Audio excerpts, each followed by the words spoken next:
we have studied different topic, not in length, but the summary of these topics from a systematic theology. ನಾವು ಕ್ರಮಬದ್ಧವಾದ ದೇವಶಾಸ್ತ್ರದ ವಿಷಯವಾಗಿರ್ತಕ್ಕಂಥ ಸಾರಾಂಶ ರೂಪವಾಗಿ ನಾವು ಅನೇಕ ಶಾಖೆಗಳನ್ನು ನಾವು ಕಲಿಯುತ್ತಲೇ ನಾವು ಬಂದಿದ್ದೇವೆ. We studied about Bible. ಸತ್ಯವೇದದ ಕುರಿತಾಗಿ ನೋಡಿದ್ದೇವೆ. We studied it God, the triune God.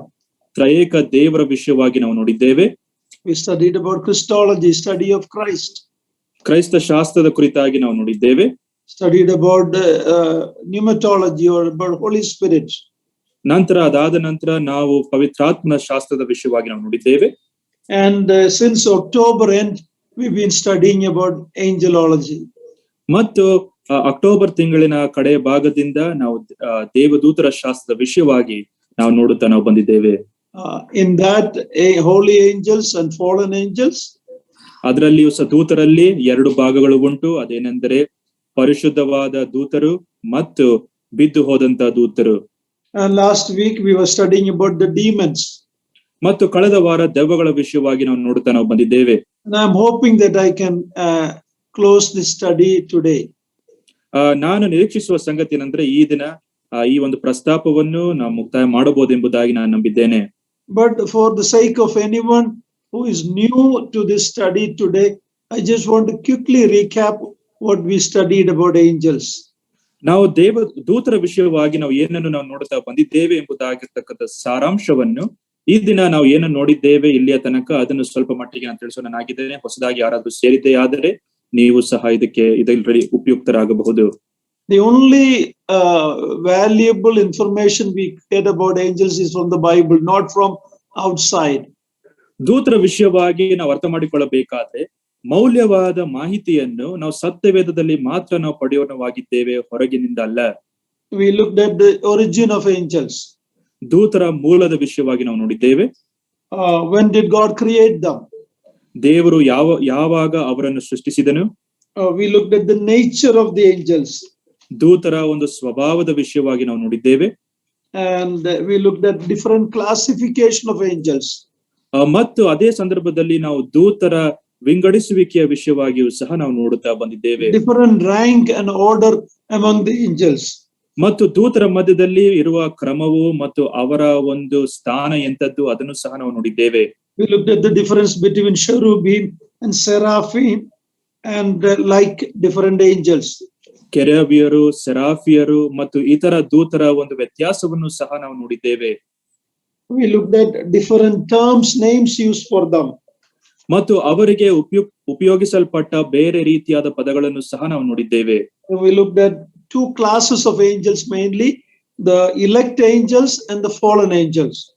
ನಾವು ತುಂಬಾ ಎರಡು ರೀತಿಯಾದ ವಿಸ್ತಾರವಾದ ಗುಂಪಿನ ದೂತರ ವಿಷಯವಾಗಿ ನಾವು ನೋಡಿದ್ದೇವೆ. ಒಂದು ಆರಿಸಲ್ಪಟ್ಟ ದೂತರು, ಎರಡನೇದಾಗಿ ಬಿದ್ದು ಹೋದಂತ ದೂತರು. The holy angels are there to worship God and serve God. ಪರಿಶುದ್ಧವಾದ ದೂತರು ಅಂದ್ರೆ ದೇವದೂತರು ಕರ್ತನನ್ನು ಆರಾಧನೆ ಮಾಡುವುದಕ್ಕೆ ಮತ್ತು ಸೇವಿಸುವುದಕ್ಕೋಸ್ಕರ ಅವರಿದ್ದಾರೆ. When we looked at the ministry of angels, ಮತ್ತು ನಾವು ದೂತರ ಒಂದು ಸೇವೆಯನ್ನು ನಾವು ನೋಡುವಾಗ first their ministry is towards God. ಮೊದಲನೇದಾಗಿ ಅವರ ಸೇವೆಯು ಅದು ದೇವರಿಗಾಗಿದೆ. They worship, they praise, Recording they carry stopped. God's command, and they pass the messages like that. They are serving God. ಅವ್ರ ಕರ್ತನನ್ನು ಸೇವೆ ಮಾಡುವುದರಲ್ಲಿ, ಸ್ತೋತ್ರ ಮಾಡುವುದರಲ್ಲಿ ಮತ್ತು ಸಂದೇಶಗಳನ್ನು ವರ್ಗಾವಣೆ ಮಾಡುವುದರಲ್ಲಿ ಅವರು ನಿರತರಾಗಿರುತ್ತಾರೆ. Then we looked at the holy angels' ministry to the Lord Jesus when he was in this world. ಮತ್ತು ಕರ್ತನಾಗಿರುವ ಯೇಸು ಕ್ರಿಸ್ತನು ಈ ಲೋಕದಲ್ಲಿ ಆತನಿದ್ದಾಗ ದೇವದೂತರ ಸೇವೆ ಏನಾಗಿತ್ತು ಎಂಬುದಾಗಿಯೂ ಸಹ ನಾವು ನೋಡಿದ್ದೇವೆ. From the very birth or before birth, at the very conception in Mary's womb, till the ascension, we see the ministry of angels in the Lord Jesus' life. ಆ ಕರ್ತನಾಗಿರುವ ಯೇಸು ಕ್ರಿಸ್ತನು ಇನ್ನೇನು ಆತನು ಮರಿಯಳ ಒಂದು ಗರ್ಭದಲ್ಲಿ ಆತನ ಒಂದು ಭ್ರೂಣ ಪ್ರಾರಂಭವಾದ ಹಂತದಿಂದಲೂ ಸಹ ಆತನು ಪರಲೋಕಕ್ಕೆ ಆರೋಹಣವಾಗುವ ತನಕವೂ ಸಹ ದೇವದೂತರ ಸೇವೆ ಏನಾಗಿತ್ತೆಂಬುದಾಗಿ ನಾವು ನೋಡುತ್ತಾ ಬಂದಿದ್ದೇವೆ. Then we saw what will be their ministry at his second coming. ಕರ್ತನಾಗಿರುವ ಯೇಸು ಕ್ರಿಸ್ತನ ಎರಡನೆಯ ಬರಣದಲ್ಲಿ ಅವರ ಸೇವೆ ಏನಾಗಿರುತ್ತದೆ ಎಂಬುದಾಗಿಯೂ ಸಹ ನಾವು ನೋಡಿದ್ದೇವೆ. What was the angels' ministry in the book of Acts or in the time of the apostles? ಅಪೋಸ್ತರ ಕೃತ್ಯಗಳಲ್ಲಿ ಅಥವಾ ಅಪೋಸ್ತರ ಒಂದು ಕಾಲದಲ್ಲಿ ದೇವದೂತರ ಒಂದು ಸೇವೆ ಏನಾಗಿತ್ತು. Then we looked at their ministry to believers today. ಮತ್ತು ಈ ದಿನ ವಿಶ್ವಾಸಿಗಳಿಗೋಸ್ಕರ ಅವರ ಸೇವೆ ಏನಾಗಿದೆ ಎಂಬುದಾಗಿಯೂ ಸಹ ನಾವು ನೋಡಿದ್ದೇವೆ. Then we looked at the fallen angels. ನಂತರ ಬಿದ್ದು ಹೋದ ದೂತರ ವಿಷಯವಾಗಿ ನೋಡಿದ್ದೇವೆ. We looked at the fall of Lucifer first. ಲೂಸಿಫರನ ಒಂದು ಬೀಳುವಿಕೆಯ ವಿಷಯವಾಗಿ ನಾವು ನೋಡಿದ್ದೇವೆ. We studied that God didn't make Satan, but Lucifer became Satan because of his sin and fall. ಆ ದೇವರು ಆತನು ಸೈತಾನನನ್ನು ಸೃಷ್ಟಿಸಲಿಲ್ಲ. ಲೂಸಿಫರನು ಆತನು ತನ್ನ ಒಂದು ಗರ್ವದಿಂದ ಅಂದ್ರೆ ತನ್ನ ಒಂದು ಪಾಪದಿಂದ ಆತನು ಬಿದ್ದು ಹೋದವನು ಆತನು ಆಗಿದ್ದನು. The two key passages about that is in Isaiah 14 and Ezekiel 28. ನಾವು ಯೆಶಾಯನ ಬರೆದ ಪ್ರವಾದನ ಗ್ರಂಥ 14ನೇ ಅಧ್ಯಾಯ ಮತ್ತು ಎಜೆಕಿಯಲನ ಗ್ರಂಥ 28ನೇ ಅಧ್ಯಾಯದಲ್ಲಿ ಈ ಎರಡು ವಾಕ್ಯ ಭಾಗಗಳಲ್ಲಿ ನಾವು ಇದರ ವಿಷಯವಾಗಿ ನಾವು ಓದುತ್ತೇವೆ. We looked at what was his sin. ಆತನ ಪಾಪ ಏನಾಗಿತ್ತೆಂಬುದಾಗಿ ನೋಡಿದ್ದೇವೆ. And what was his condition before he fell into sin. ಪಾಪದಲ್ಲಿ ಬೀಳೋದಕ್ಕಿಂತ ಮುಂಚೆ ಆತನ ಸ್ಥಿತಿ ಏನಾಗಿತ್ತೆಂಬುದಾಗಿ ನೋಡಿದ್ದೇವೆ. So very clear to understand, sin started in Lucifer's heart. ನಾವು ತುಂಬಾ ಪ್ರಮುಖವಾಗಿ ಅರ್ಥ ಮಾಡಿಕೊಳ್ಳುವ ವಿಷಯವೇನೆಂದರೆ ಪಾಪವು ಲೂಸಿಫರನ ಒಂದು ಹೃದಯದಲ್ಲಿ ಪ್ರಾರಂಭವಾಯಿತು. And before sin started in the Garden of Eden, it was started in heaven. ಆ ಏದೇನ್ ತೋಟದಲ್ಲಿ ಪಾಪವು ಪ್ರಾರಂಭವಾಗುವುದಕ್ಕಿಂತಲೂ ಸಹ ಪರಲೋಕದಲ್ಲಿ ಆ ಒಂದು ಪಾಪವು ಲೂಸಿಫರ್ನಲ್ಲಿ ಪ್ರಾರಂಭವಾಯಿತು. And then we saw how God judged Lucifer, how he was fallen, all that we have looked at. ಮತ್ತು ದೇವರು ಯಾವ ರೀತಿಯಾಗಿ ಲೂಸಿಫರ್ನಿಗೆ ನ್ಯಾಯ ತೀರ್ಪನ್ನು ಆತನು ಮಾಡಿದನು ಮತ್ತು ಯಾವ ರೀತಿಯಾಗಿ ಆತನು ಬಿದ್ದನು ಎಂಬುದಾಗಿಯೂ ಸಹ ನಾವು ನೋಡಿದ್ದೇವೆ. We looked at about 1/3 of the angels followed him and they became the demons. ಮತ್ತು ಲೂಸಿಫರ್ನ ಜೊತೆಯಲ್ಲಿ 3ರಲ್ಲಿ 1 ಭಾಗ ಆತನ ಜೊತೆಯಲ್ಲಿ ಅವರು ಸೇರಿದವರಾಗಿದ್ದರು ಮತ್ತು ಅವರಿಗೆ ಬಿದ್ದು ಹೋದ ದೂತರು ಎಂಬುದಾಗಿ ಹೆಸರು. Can call them demons or evil spirits. ಅವರಿಗೆ ದೆವ್ವಗಳು ಅಥವಾ ದುರಾತ್ಮಗಳು ಎಂಬುದಾಗಿ ನಾವು ಹೆಸರು ಇಡಬಹುದು. Then few weeks we looked at Satan himself. ಮತ್ತು ಕೆಲವು ವಾರಗಳು ನಾವು ಸೈತಾನನ ವಿಷಯವಾಗಿ ನೋಡಿದ್ದೇವೆ. We looked at his different names given in the Bible. ಸತ್ಯವೇದದಲ್ಲಿ ಆತನಿಗಿರುವ ಬೇರೆ ಬೇರೆ ಹೆಸರುಗಳನ್ನು ನೋಡಿದ್ದೇವೆ. His different titles given. ಮತ್ತು ಬೇರೆ ಬೇರೆ ಶಿರೋನಾಮಗಳು ಆತನಿಗೆ ಉಂಟು. And we looked at his nature. ಆತನ ಸ್ವಭಾವವನ್ನು ನಾವು ನೋಡಿದ್ದೇವೆ. His personality. ಆತನ ವ್ಯಕ್ತಿತ್ವದ ವಿಷಯವಾಗಿ ನೋಡಿದ್ದೇವೆ. His character. ಆತನ ಗುಣ ಲಕ್ಷಣ ವಿಷಯವಾಗಿ ನಾವು ನೋಡಿದ್ದೇವೆ. And what is the realm of his work, the sphere in which he works. ಆತನು ಯಾವ ಕ್ಷೇತ್ರದಲ್ಲಿ ಆತನು ಕಾರ್ಯ ಮಾಡುತ್ತಾನೆ ಅದನ್ನು ಸಹ ನೋಡಿದ್ದೇವೆ. We looked at his strategy against God. ಮತ್ತು ದೇವರ ವಿರುದ್ಧವಾಗಿ ಆತನಿಗಿರುವ ಕುತಂತ್ರ ಏನೆಂಬುದಾಗಿಯೂ ಸಹ ನೋಡಿದ್ದೇವೆ.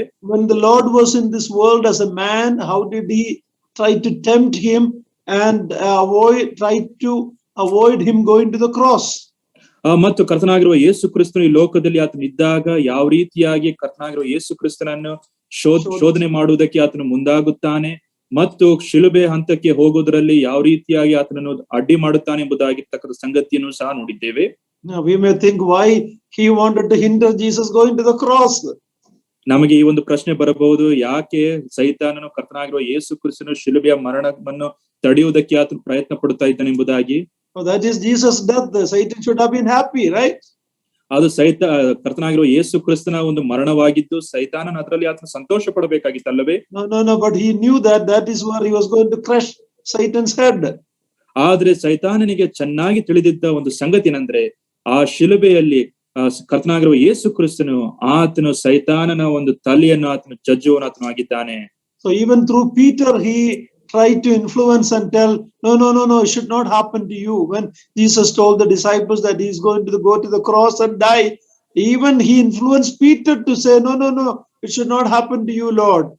ಕರ್ತನಾಗಿರುವ ಯೇಸು ಕ್ರಿಸ್ತನು ನಾನು ಶಿಲುಬೆಗೆ ಹೋಗುತ್ತೇನೆ ಎಂಬುದಾಗಿ ತನ್ನ ಶಿಷ್ಯರಿಗೆ ಆತನು ಹೇಳುವಾಗ ಸೈತಾನನು ಆತನು ಪೇತ್ರನ ಮುಖಾಂತರವೂ ಸಹ ತನ್ನ ಒಂದು ಕುತಂತ್ರವನ್ನು ಮಾಡುವುದಕ್ಕೆ ಆತನು ಮುಂದಾಗುತ್ತಾನೆ.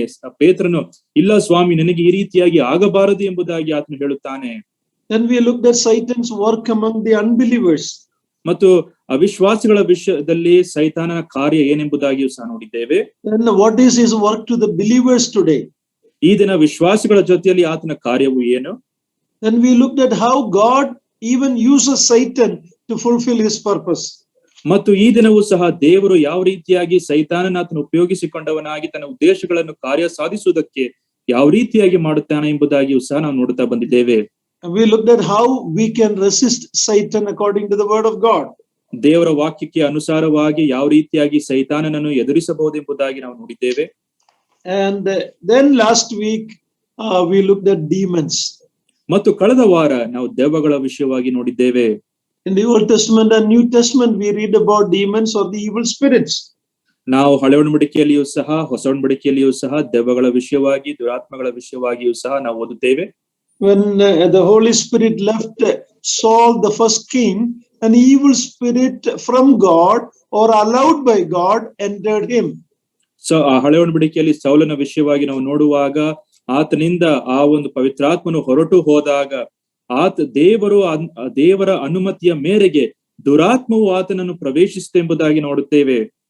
In the New Testament we read when the Lord Jesus Christ was in this world as a man, there was so much activity of the demonic evil spirits during the time when the Lord was here. ಕರ್ತನಾಗಿರುವ ಯೇಸು ಕ್ರಿಸ್ತನು ಈ ಲೋಕದಲ್ಲಿ ಆತನು ಜೀವಿಸುತ್ತಾ ಇರುವಾಗ ಆತನಲ್ಲಿಯೂ ಸಹ ಆ ಸಂದರ್ಭಗಳಲ್ಲಿಯೂ ಸಹ ಯಾವ ರೀತಿಯಾಗಿ ದುರಾತ್ಮಗಳು ಕಾರ್ಯಗಳನ್ನು ಮಾಡುತ್ತಾ ಇತ್ತೆಂಬುದಾಗಿಯೂ ಸಹ ನಾವು ನೋಡುತ್ತೇವೆ. And how the demons work today? ದೆವ್ವಗಳು ಯಾವ ರೀತಿಯಾಗಿ ಈ ದಿನವೂ ಸಹ ಕಾರ್ಯ ಮಾಡುತ್ತದೆ ಎಂಬುದಾಗಿ ನೋಡಿದ್ದೇವೆ. We looked at the state of demons. Some demons are roaming around. They are serving their Beelzebul, their master Satan, but they are free roaming around. ಈ ದಿನದಲ್ಲಿ ದೆವ್ವಗಳು ಅವರೆಲ್ಲರೂ ಸಹ ಅದರ ಒಂದು ಯಜಮಾನನು ಬೆಲ್ಜಬೂಲನನ್ನು ಕೆಲ ದೆವ್ವಗಳು, not all. ಓಕೆ ಸರ್, ಕೆಲವು ದೆವ್ವಗಳು ಬೆಲ್ಜಬೂಲನನ್ನು ಅಂದರೆ ಸೈತಾನನನ್ನು ಅವರು ಸೇವೆ ಮಾಡುತ್ತಾ ಈ ಲೋಕದಲ್ಲಿ ಅವರು ಸ್ವತಂತ್ರವಾಗಿ ಅವರು ತಿರುಗಾಡುತ್ತಾ ಇದ್ದಾರೆ. But then we looked at the word of God that some demons, some evil spirits are chained because of some terrible sin they have committed. They are chained and kept for eternal punishment in the future.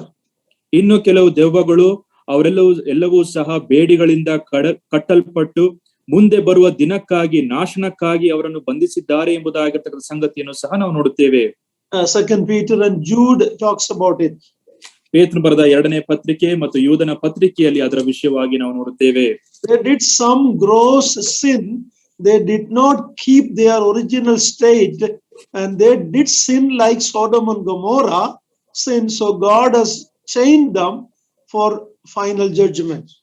Sodom ಗೊಮೋರದ ಪಟ್ಟಣದವರು ಯಾವ ರೀತಿಯಾಗಿ ಪಾಪ ಮಾಡಿದರೋ ಆ ರೀತಿಯಾದ ಹೀನಾಯವಾದ ಪಾಪವನ್ನು ಮಾಡಿದ ಒಂದು ಕಾರಣದ ದಿಸೆಯಿಂದ ದೇವರು ಅವರನ್ನು ಬಂಧಿಸಲ್ಪಟ್ಟವನಾಗಿ ಅವರನ್ನು ಆತನು ನಾಶನಕ್ಕೋಸ್ಕರ ಇಟ್ಟಿದ್ದಾನೆ. So that's how much we studied last week. ಕಳೆದ ವಾರ ಇಲ್ಲಿಯ ತನಕ ನಾವು ನೋಡಿದ್ದೇವೆ.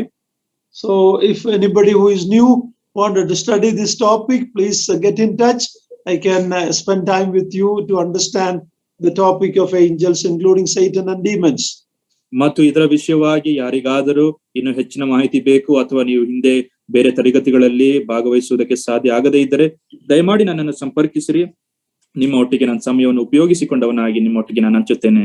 Now let us talk about demon possession. ಈಗ ನಾವು ದೆವ್ವ ಹಿಡಿದ ವಿಷಯವಾಗಿ ನಾವು ನೋಡುವವರಾಗಿರೋಣ. It is clear from the scripture that demons can possess both men and even animals. ನಾವು ದೇವರ ವಾಕ್ಯದಿಂದ ನಾವು ಸ್ಪಷ್ಟವಾಗಿ ನಾವು ಅರ್ಥ ಮಾಡಿಕೊಳ್ಳುವ ಸಂಗತಿನಂದ್ರೆ ದೆವ್ವಗಳು ಮನುಷ್ಯರೊಳಗೆ ಅಥವಾ ಪ್ರಾಣಿಗಳ ಒಳಗೆ ಹೋಗುವುದಕ್ಕೆ ಮತ್ತು ಅವರಲ್ಲಿ ಕಾರ್ಯ ಮಾಡುವುದಕ್ಕೆ ಸಾಧ್ಯ ಉಂಟು ಎಂಬುದಾಗಿ ನಾವು ನೋಡುತ್ತೇವೆ.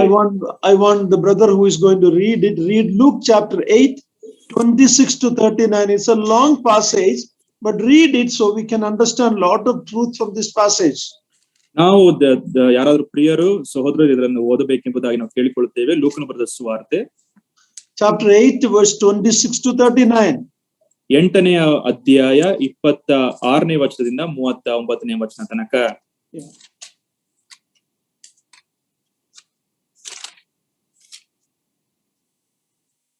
Any brother who can read it? ಆಮೇಲೆ ಅವರು ಗಲಿಲಾಯಕ್ಕೆ ಎದುರಾಗಿರುವ ಗೆರೆಸೇನರ ಸೀಮೆಗೆ ಮುಟ್ಟಿದರು. ಆತನು ದಡಕ್ಕೆ ಇಳಿಯುತ್ತಲೇ ಆ ಊರಿನವನಾದ ಒಬ್ಬ ಮನುಷ್ಯನು ಆತನೆದುರಿಗೆ ಬಂದನು. ಅವನಿಗೆ ದೆವ್ವಗಳು ಹಿಡಿದಿದ್ದವು. ಬಹುಕಾಲದಿಂದ ಬಟ್ಟೆಯನ್ನೇ ಹಾಕಿಕೊಳ್ಳದೆ ಯಾವ ಮನೆಯಲ್ಲಿಯೂ ಇರದೆ ಸಮಾಧಿಯ ಗವಿಗಳಲ್ಲಿಯೇ ಇರುತ್ತಿದ್ದನು. ಇವನು ಯೇಸುವನ್ನು ಕಂಡು ಆರ್ಭಟಿಸಿ ಆತನ ಮುಂದೆ ಬಿದ್ದು ಮಹಾಶಬ್ದದಿಂದ, ಯೇಸುವೆ, ಪರಾತ್ಪರನಾದ ದೇವರ ಮಗನೇ, ನನ್ನ ಗೊಡವೆ ನಿನಗೇಕೆ? ನನ್ನನ್ನು ಕಾಡಬೇಡವೆಂತ ನಿನ್ನನ್ನು ಬೇಡಿಕೊಳ್ಳುತ್ತೇನೆ ಅಂದನು. ಯಾಕೆಂದರೆ ಈ ಮನುಷ್ಯನನ್ನು ಬಿಟ್ಟು ಹೋಗಬೇಕೆಂದು ಆತನು ಆ ದೆವ್ವಕ್ಕೆ ಅಪ್ಪಣೆ ಕೊಟ್ಟಿದ್ದನು. ಅದು ಬಹುಕಾಲದಿಂದ ಅವನನ್ನು ಹಿಡಿದಿತ್ತು. ಇದಲ್ಲದೆ ಅವನನ್ನು ಕಾವಲಿಟ್ಟು ಸರಪಣಿಗಳಿಂದಲೂ ಬೇಡಿಗಳಿಂದಲೂ ಕಟ್ಟಿದ್ದರು. ಅವನು ಆ ಬಂಧನಗಳನ್ನು ಮುರಿದು ಹಾಕುತ್ತಿದ್ದನು ಮತ್ತು ಆ ದೆವ್ವ ಅವನನ್ನು ಅರಣ್ಯ ಪ್ರದೇಶಗಳಿಗೆ ಓಡಿಸ್ತಿತ್ತು. ಮುಂದೆ ಓದ್ಲ ಅಂಕಲ್. 39ನೇ ಯೇಸು ನಿನ್ನ ಹೆಸರಿನೆಂದು ಅವನನ್ನು ಕೇಳಿದ್ದಕ್ಕೆ ಅವನು, ನನ್ನ ಹೆಸರು ದಂಡು ಅಂದನು. ಯಾಕೆಂದರೆ ಬಹಳ ದೆವ್ವಗಳು ಅವನೊಳಗೆ ಹೊಕ್ಕಿದ್ದವು. ಪಾತಾಳಕ್ಕೆ ಹೋಗಿ ಬಿಡುವಂತೆ ನಮಗೆ ಆಜ್ಞೆ ಮಾಡಬೇಡವೆಂದು ಅವು ಆತನನ್ನು ಬೇಡಿಕೊಂಡವು. ಅಲ್ಲಿಯ ಗುಡ್ಡದಲ್ಲಿ ಬಹಳ ಹಂದಿಗಳ ಒಂದು ಹಿಂಡು ಮೇಯುತ್ತಿತ್ತು. ಆ ದೆವ್ವಗಳು ಆ ಹಂದಿಯೊಳಗೆ ಸೇರಿಕೊಳ್ಳುವುದಕ್ಕೆ ನಮಗೆ ಅಪ್ಪಣೆಯಾಗಬೇಕೆಂದು ಆತನನ್ನು ಬೇಡಿಕೊಂಡವು. ಆತನು ಆಗಲಿ ಎಂದು ಅವುಗಳಿಗೆ ಅಪ್ಪಣೆ ಕೊಡಲು ದೆವ್ವಗಳು ಆ ಮನುಷ್ಯನೊಳಗಿಂದ ಹೊರಗೆ ಬಂದು ಹಂದಿಯೊಳಗೆ ಹೊಕ್ಕವು. ಆ ಗುಂಪು ಓಡಿ ಕಡಿದಾದ ಸ್ಥಳದಿಂದ ಕೆರೆಯೊಳಗೆ ಬಿದ್ದು ಉಸಿರುಗಟ್ಟಿ ಸತ್ತಿತ್ತು. ಮೇಯಿಸುವರು ನಡೆದನ್ನು ಕಂಡು ಓಡಿ ಹೋಗಿ ಆ ಊರಿನಲ್ಲಿಯೂ ಹಳ್ಳಿಗಳಲ್ಲಿಯೂ ಅದನ್ನು ತಿಳಿಸಲು ಜನರು ನಡೆದ ಸಂಗತಿಯನ್ನು ನೋಡುವುದಕ್ಕೆ ಹೊರಟು ಯೇಸುವಿದ್ದಲ್ಲಿಗೆ ಬಂದು ದೆವ್ವಗಳು ಬಿಟ್ಟು ಹೋಗಿದ್ದ ಆ ಮನುಷ್ಯನು ಬಟ್ಟೆಗಳನ್ನು ಹಾಕಿಕೊಂಡು ಸ್ವಸ್ಥ ಬುದ್ಧಿಯಿಂದ ಯೇಸುವಿನ ಪಾದಗಳ ಬಳಿಯಲ್ಲಿ ಕೂತಿರುವುದನ್ನು ಕಂಡು ಹೆದರಿದರು. ನಡೆದ ಸಂಗತಿಯನ್ನು ನೋಡಿದ್ದವರು ಆ ದೆವ್ವ ಹಿಡಿದವನಿಗೆ ಬಿಡುಗಡೆಯಾದ ರೀತಿಯನ್ನು ಅವರಿಗೆ ತಿಳಿಸಲು ಗೆರಸೇನರ ಸುತ್ತಲಿರುವ ಸೀಮೆಯವರಿಗೆಲ್ಲ ಮಹಾ ಭಯವಿದ್ದರಿಂದ ಅವರು ಯೇಸುವನ್ನು, ನೀನು ನಮ್ಮನ್ನು ಬಿಟ್ಟು ಹೋಗಬೇಕೆಂದು ಬೇಡಿಕೊಂಡರು. ಆತನು ದೋಣಿಯನ್ನು ಹತ್ತಿ ಹಿಂದಿರುಗಿ ಹೋದನು. ಹೊರಡುವಾಗ ದೆವ್ವಗಳಿಂದ ಬಿಡುಗಡೆಯಾದ ಆ ಮನುಷ್ಯನು, ನಾನು ನಿನ್ನ ಬಳಿಯಲ್ಲಿಯೇ ಇರುತ್ತೇನೆ ಎಂದು ಆತನನ್ನು ಬೇಡಿಕೊಂಡಾಗ ಆತನು, ನೀನು ನಿನ್ನ ಮನೆಗೆ ಹಿಂದಿರುಗಿ ಹೋಗಿ ದೇವರು ನಿನಗೆ ಎಂತೆಂಥ ಉಪಕಾರಗಳನ್ನು ಮಾಡಿದ್ದಾನೋ ಅದನ್ನೆಲ್ಲ ವಿವರವಾಗಿ ಹೇಳು ಎಂದು ಅವನನ್ನು ಕಳಿಸಿಬಿಟ್ಟನು. ಅವನು ಹೊರಟು ಹೋಗಿ ಯೇಸು ತನಗೆ ಮಾಡಿದ ಉಪಕಾರಗಳನ್ನು ಆ ಊರಲ್ಲೆಲ್ಲ ಸಾರಿದನು.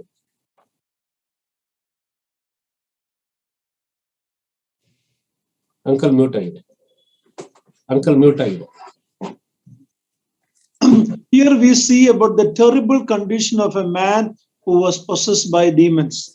ಇಲ್ಲಿ ಒಬ್ಬ ವ್ಯಕ್ತಿಯು ಆತನು ದೆವ್ವ ಹಿಡಿದವನಾಗಿದ್ದು ಆತನ ಹೀನಾಯ ಸ್ಥಿತಿಯನ್ನು ನಾವು ನೋಡುವವನಾಗಿದ್ದೇವೆ. We also see that the demons can possess man or animal, as in this case the pigs. ಮತ್ತು ನಾವು ಈ ವಾಕ್ಯ ಭಾಗದಲ್ಲಿ ನಾವು ಓದಿದ ಪ್ರಕಾರ ಈ ದೆವ್ವವು ಅದು ಮನುಷ್ಯರನ್ನು ಮತ್ತು ಪ್ರಾಣಿಗಳನ್ನು ಸಹ ಅದು ಹಿಡಿಯುವಂತದ್ದಾಗಿದೆ. ಅಂದರೆ ಈ ಒಂದು ವಾಕ್ಯ ಭಾಗದಲ್ಲಿ ನಾವು ಹಂದಿಗಳ ವಿಷಯವಾಗಿ ನಾವು ನೋಡುತ್ತೇವೆ. The same story is mentioned in Mark chapter 5, 1-20. ಇದೇ ಸಂಗತಿಯನ್ನು ನಾವು ಮಾರ್ಕನು ಬರೆದ ಸುವಾರ್ತೆಯಲ್ಲಿಯೂ ಸಹ ನಾವು ನೋಡುವವನಾಗಿದ್ದೇವೆ. So it is very clear from the scripture that demon can possess unbelievers. ಮತ್ತು ಈ ದೆವ್ವವು ಅವಿಶ್ವಾಸಿಗಳನ್ನು ಹಿಡಿಯುವಂತದ್ದಾಗಿದೆ ಎಂಬುದಾಗಿ ಸ್ಪಷ್ಟವಾಗಿ ನಾವು ಅರ್ಥ ಮಾಡಿಕೊಳ್ಳುತ್ತೇವೆ. Is it possession means ಹಿಡಿಯುವುದು? Yes, they can go inside them. ಆ ದೆವ್ವವು ಮನುಷ್ಯರ ಒಳಗೆ ಹೋಗಬಹುದು. Such demon possession produces number of symptoms. ಈ ರೀತಿಯಾಗಿ ದೆವ್ವ ಹಿಡಿದ ಒಂದು ಸಂಗತಿ ಮನುಷ್ಯರಲ್ಲಿ ಅನೇಕ ರೀತಿಯಾದ ಪರಿಣಾಮಗಳನ್ನು ಬೀರಬಹುದು. When we read about this man, what a terrible condition he was in. ಈ ಮನುಷ್ಯನ ವಿಷಯವಾಗಿ ನಾವು ನೋಡುವಾಗ ಆತನ ಎಂತ ಒಂದು ಭಯಂಕರವಾದ ಸ್ಥಿತಿಯಲ್ಲಿ ಆತನ ಇದನ್ನು ನೋಡ್ರಿ. Not one, many demons were in him. ಆತನಲ್ಲಿ ಒಂದಲ್ಲ ಅನೇಕ ದೆವ್ವಗಳು ಇತ್ತು. He was showing some superhuman strength. ಆತನು ವಿಚಿತ್ರವಾದ ಒಂದು ಬಲವನ್ನು ಹೊಂದಿದ ಒಬ್ಬ ವ್ಯಕ್ತಿ ಆತನಾಗಿದ್ದನು. A change of personality. ಆತನ ಒಂದು ವ್ಯಕ್ತಿತ್ವವೇ ಬದಲಾಗಿತ್ತು. Mental disorder. ಆತನ ಒಂದು ಮಾನಸಿಕ ಸ್ಥಿತಿ ಅದು ಕೆಟ್ಟದಾಗಿತ್ತು. Uncontrollable emotions. ಯಾವುದೇ ಒಂದು ನಿಯಂತ್ರಣ ಇಲ್ಲದೆ ಇರತಕ್ಕಂತ ಭಾವನೆಗಳು. Nobody could control him. ಯಾರು ಸಹ ಆತನನ್ನು ನಿಯಂತ್ರಣ ಮಾಡುವುದಕ್ಕೆ ಸಾಧ್ಯ ಆಗುತ್ತಾ ಇರಲಿಲ್ಲ. He was harming himself. ಆತನು ತನ್ನನ್ನೇ ಆತನು ನೋವು ಮಾಡಿಕೊಳ್ಳುತ್ತಾ ಆತನಿದ್ದನು. When you look at other passages, we see demons can also bring physical illness and mental illness. ನಾವು ಬೇರೆ ವಾಕ್ಯ ಭಾಗಗಳನ್ನು ನಾವು ಓದುವಾಗ ದೆವ್ವ ಹಿಡಿದ ಒಂದು ಸ್ಥಿತಿಯು ಅದು ಮಾನಸಿಕವಾದ ಒಂದು ತೊಂದರೆಯನ್ನು ಅಂದ್ರೆ ಅನಾರೋಗ್ಯವನ್ನು ತರಬಹುದು ಮತ್ತು ಶಾರೀರಿಕವಾದ ಅನಾರೋಗ್ಯವನ್ನು ಸಹ ತರಬಹುದು. In Matthew 9:32, we see a demon-possessed man was mute. He couldn't talk. ನಾವು ಮತ್ತಾಯ ಬರೆದ ಸುವಾರ್ತೆ 9ನೇ ಅಧ್ಯಾಯದಲ್ಲಿ ನಾವು ನೋಡುವಾಗ ಅಲ್ಲಿ ಒಬ್ಬ ದೆವ್ವ ಹಿಡಿದ ಒಬ್ಬ ವ್ಯಕ್ತಿಯು ಆತನು ಮೂಕನಾಗಿದ್ದನೆಂಬುದಾಗಿ ನಾವು ನೋಡುತ್ತೇವೆ. And the passage we read shows the man was out of his mind. ನಾವೀಗ ತಾನೇ ನಾವು ಓದಿದ ವಾಕ್ಯ ಭಾಗದಲ್ಲಿ ಈ ಮನುಷ್ಯನು ಆತನ ಒಂದು ಮನಸ್ಥಿತಿಯಲ್ಲಿ ಆತನು ಇರಲಿಲ್ಲ ಎಂಬುದಾಗಿ ನಾವು ನೋಡುತ್ತೇವೆ. After Jesus healed him, we read that he was in his right mind. ಆದರೆ ಕರ್ತನಾಗಿರುವ ಯೇಸು ಕ್ರಿಸ್ತನು ಈ ಮನುಷ್ಯನನ್ನು ಆತನು ಸ್ವಸ್ಥಪಡಿಸಿದ ನಂತರ ಆತನು ಸರಿಯಾದ ಒಂದು ಮನಸ್ಥಿತಿಗೆ ಬಂದನು ಎಂಬುದಾಗಿ ನಾವು ನೋಡುತ್ತೇವೆ. So while a demon or demons can possess an unbeliever, ದೆವ್ವವು ಯಾವ ರೀತಿಯಾಗಿ ಒಬ್ಬ ಅವಿಶ್ವಾಸಿಯನ್ನು ಹಿಡಿಯಬಹುದು, but can believers be possessed by demons? ಆದ್ರೆ ಅದೇ ಸಂದರ್ಭದಲ್ಲಿ ವಿಶ್ವಾಸಿಗಳಿಗೆ ಒಂದು ದೆವ್ವ ಹಿಡಿದ ಒಂದು ಸ್ಥಿತಿ ಬರಬಹುದು. Scripture teaches that a believer is indwelt by the Holy Spirit. ದೇವರ ವಾಕ್ಯದಿಂದ ನಾವು ಕಲಿಯುವ ಒಂದು ಸಂಗತಿನ ಅಂದ್ರೆ ಒಬ್ಬ ವಿಶ್ವಾಸಿಯಲ್ಲಿ ಪವಿತ್ರಾತ್ಮನು ಆತನು ವಾಸವಾಗಿದ್ದಾನೆ.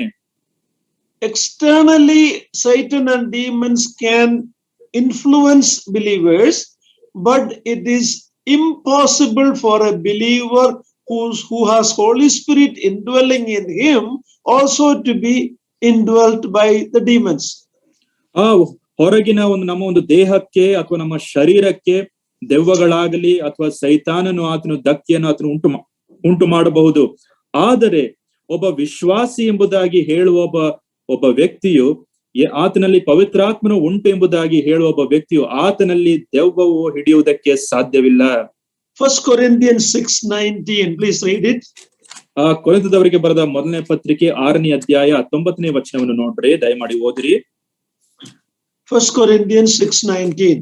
ಕೊರಿಂಥದವರಿಗೆ ಬರೆದ ಮೊದಲನೇ ಪತ್ರಿಕೆ 6ನೇ ಅಧ್ಯಾಯ 19ನೇ ವಚನವನ್ನು ನಾವು ಓದಿಕೊಳ್ಳೋಣ. ದೇವರಿಂದ ದೊರಕಿ ನಿಮ್ಮೊಳಗೆ ನೆಲೆಗೊಂಡಿರುವ ಪವಿತ್ರಾತ್ಮನಿಗೆ ನಿಮ್ಮ ದೇಹವು ಗರ್ಭಗುಡಿಯಾಗಿದೆ ಎಂಬುದು ನಿಮಗೆ ತಿಳಿಯದು. We are very clearly taught here that a believer has the Holy Spirit indwelling in him, his body become the temple of the living God.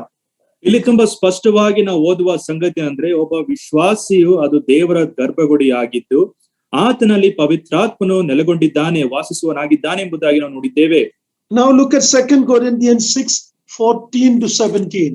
ಕೊರಿಂಥದವರಿಗೆ ಬರೆದ 2ನೇ ಪತ್ರಿಕೆ 6ನೇ ಅಧ್ಯಾಯ ವರ್ಸ್ ಅಂಕಲ್ 14-17. 14ನೇ ವಚನದಿಂದ 17ನೇ ವಚನ ತನಕ ನೋಡ್ರಿ. ನೀವು ಕ್ರಿಸ್ತ ನಂಬಿಕೆಯಿಲ್ಲದವರೊಂದಿಗೆ ಸೇರಿ ಇಜ್ಜುಟ್ಟಾಗಬೇಡಿರಿ. ಧರ್ಮಕ್ಕೂ ಅಧರ್ಮಕ್ಕೂ ಜೊತೆಯೇನು? ಬೆಳಕಿಗೂ ಕತ್ತಲಿಗೂ ಐಕ್ಯವೇನು? ಕ್ರಿಸ್ತನಿಗೂ ಸೈತಾನಿಗೂ ಒಡನಾಟವೇನು? ನಂಬುವನಿಗೂ ನಂಬದೇ ಇರುವನಿಗೂ ಪಾಲುಗಾರಿಕೆಯೇನು? ದೇವರ ಮಂದಿರಕ್ಕೂ ವಿಗ್ರಹಗಳಿಗೂ ಒಪ್ಪಿಗೆಯೇನು? ನಾವು ಜೀವ ಸ್ವರೂಪನಾದ ದೇವರ ಮಂದಿರವಾಗಿದ್ದೇವಲ್ಲ. ಇದರ ಸಂಬಂಧವಾಗಿ ದೇವರು, ನಾನು ಅವರಲ್ಲಿ ವಾಸಿಸ್ತಾ ತಿರುಗಾಡುವೆನು, ನಾನು ಅವರಿಗೆ ದೇವರಾಗಿರುವೆನು, ಅವರು ನನಗೆ ಪ್ರಜೆ ಆಗಿರುವವರು ಎಂದು ಹೇಳಿದ್ದಾನೆ.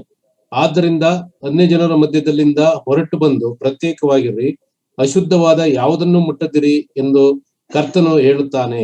Very clear from these two epistles that a believer is permanently indwelt by the Holy Spirit, not like the Old Testament where the Holy Spirit used to come and go like in the case of Saul, but a New Testament believer is permanently indwelt by the Holy Spirit.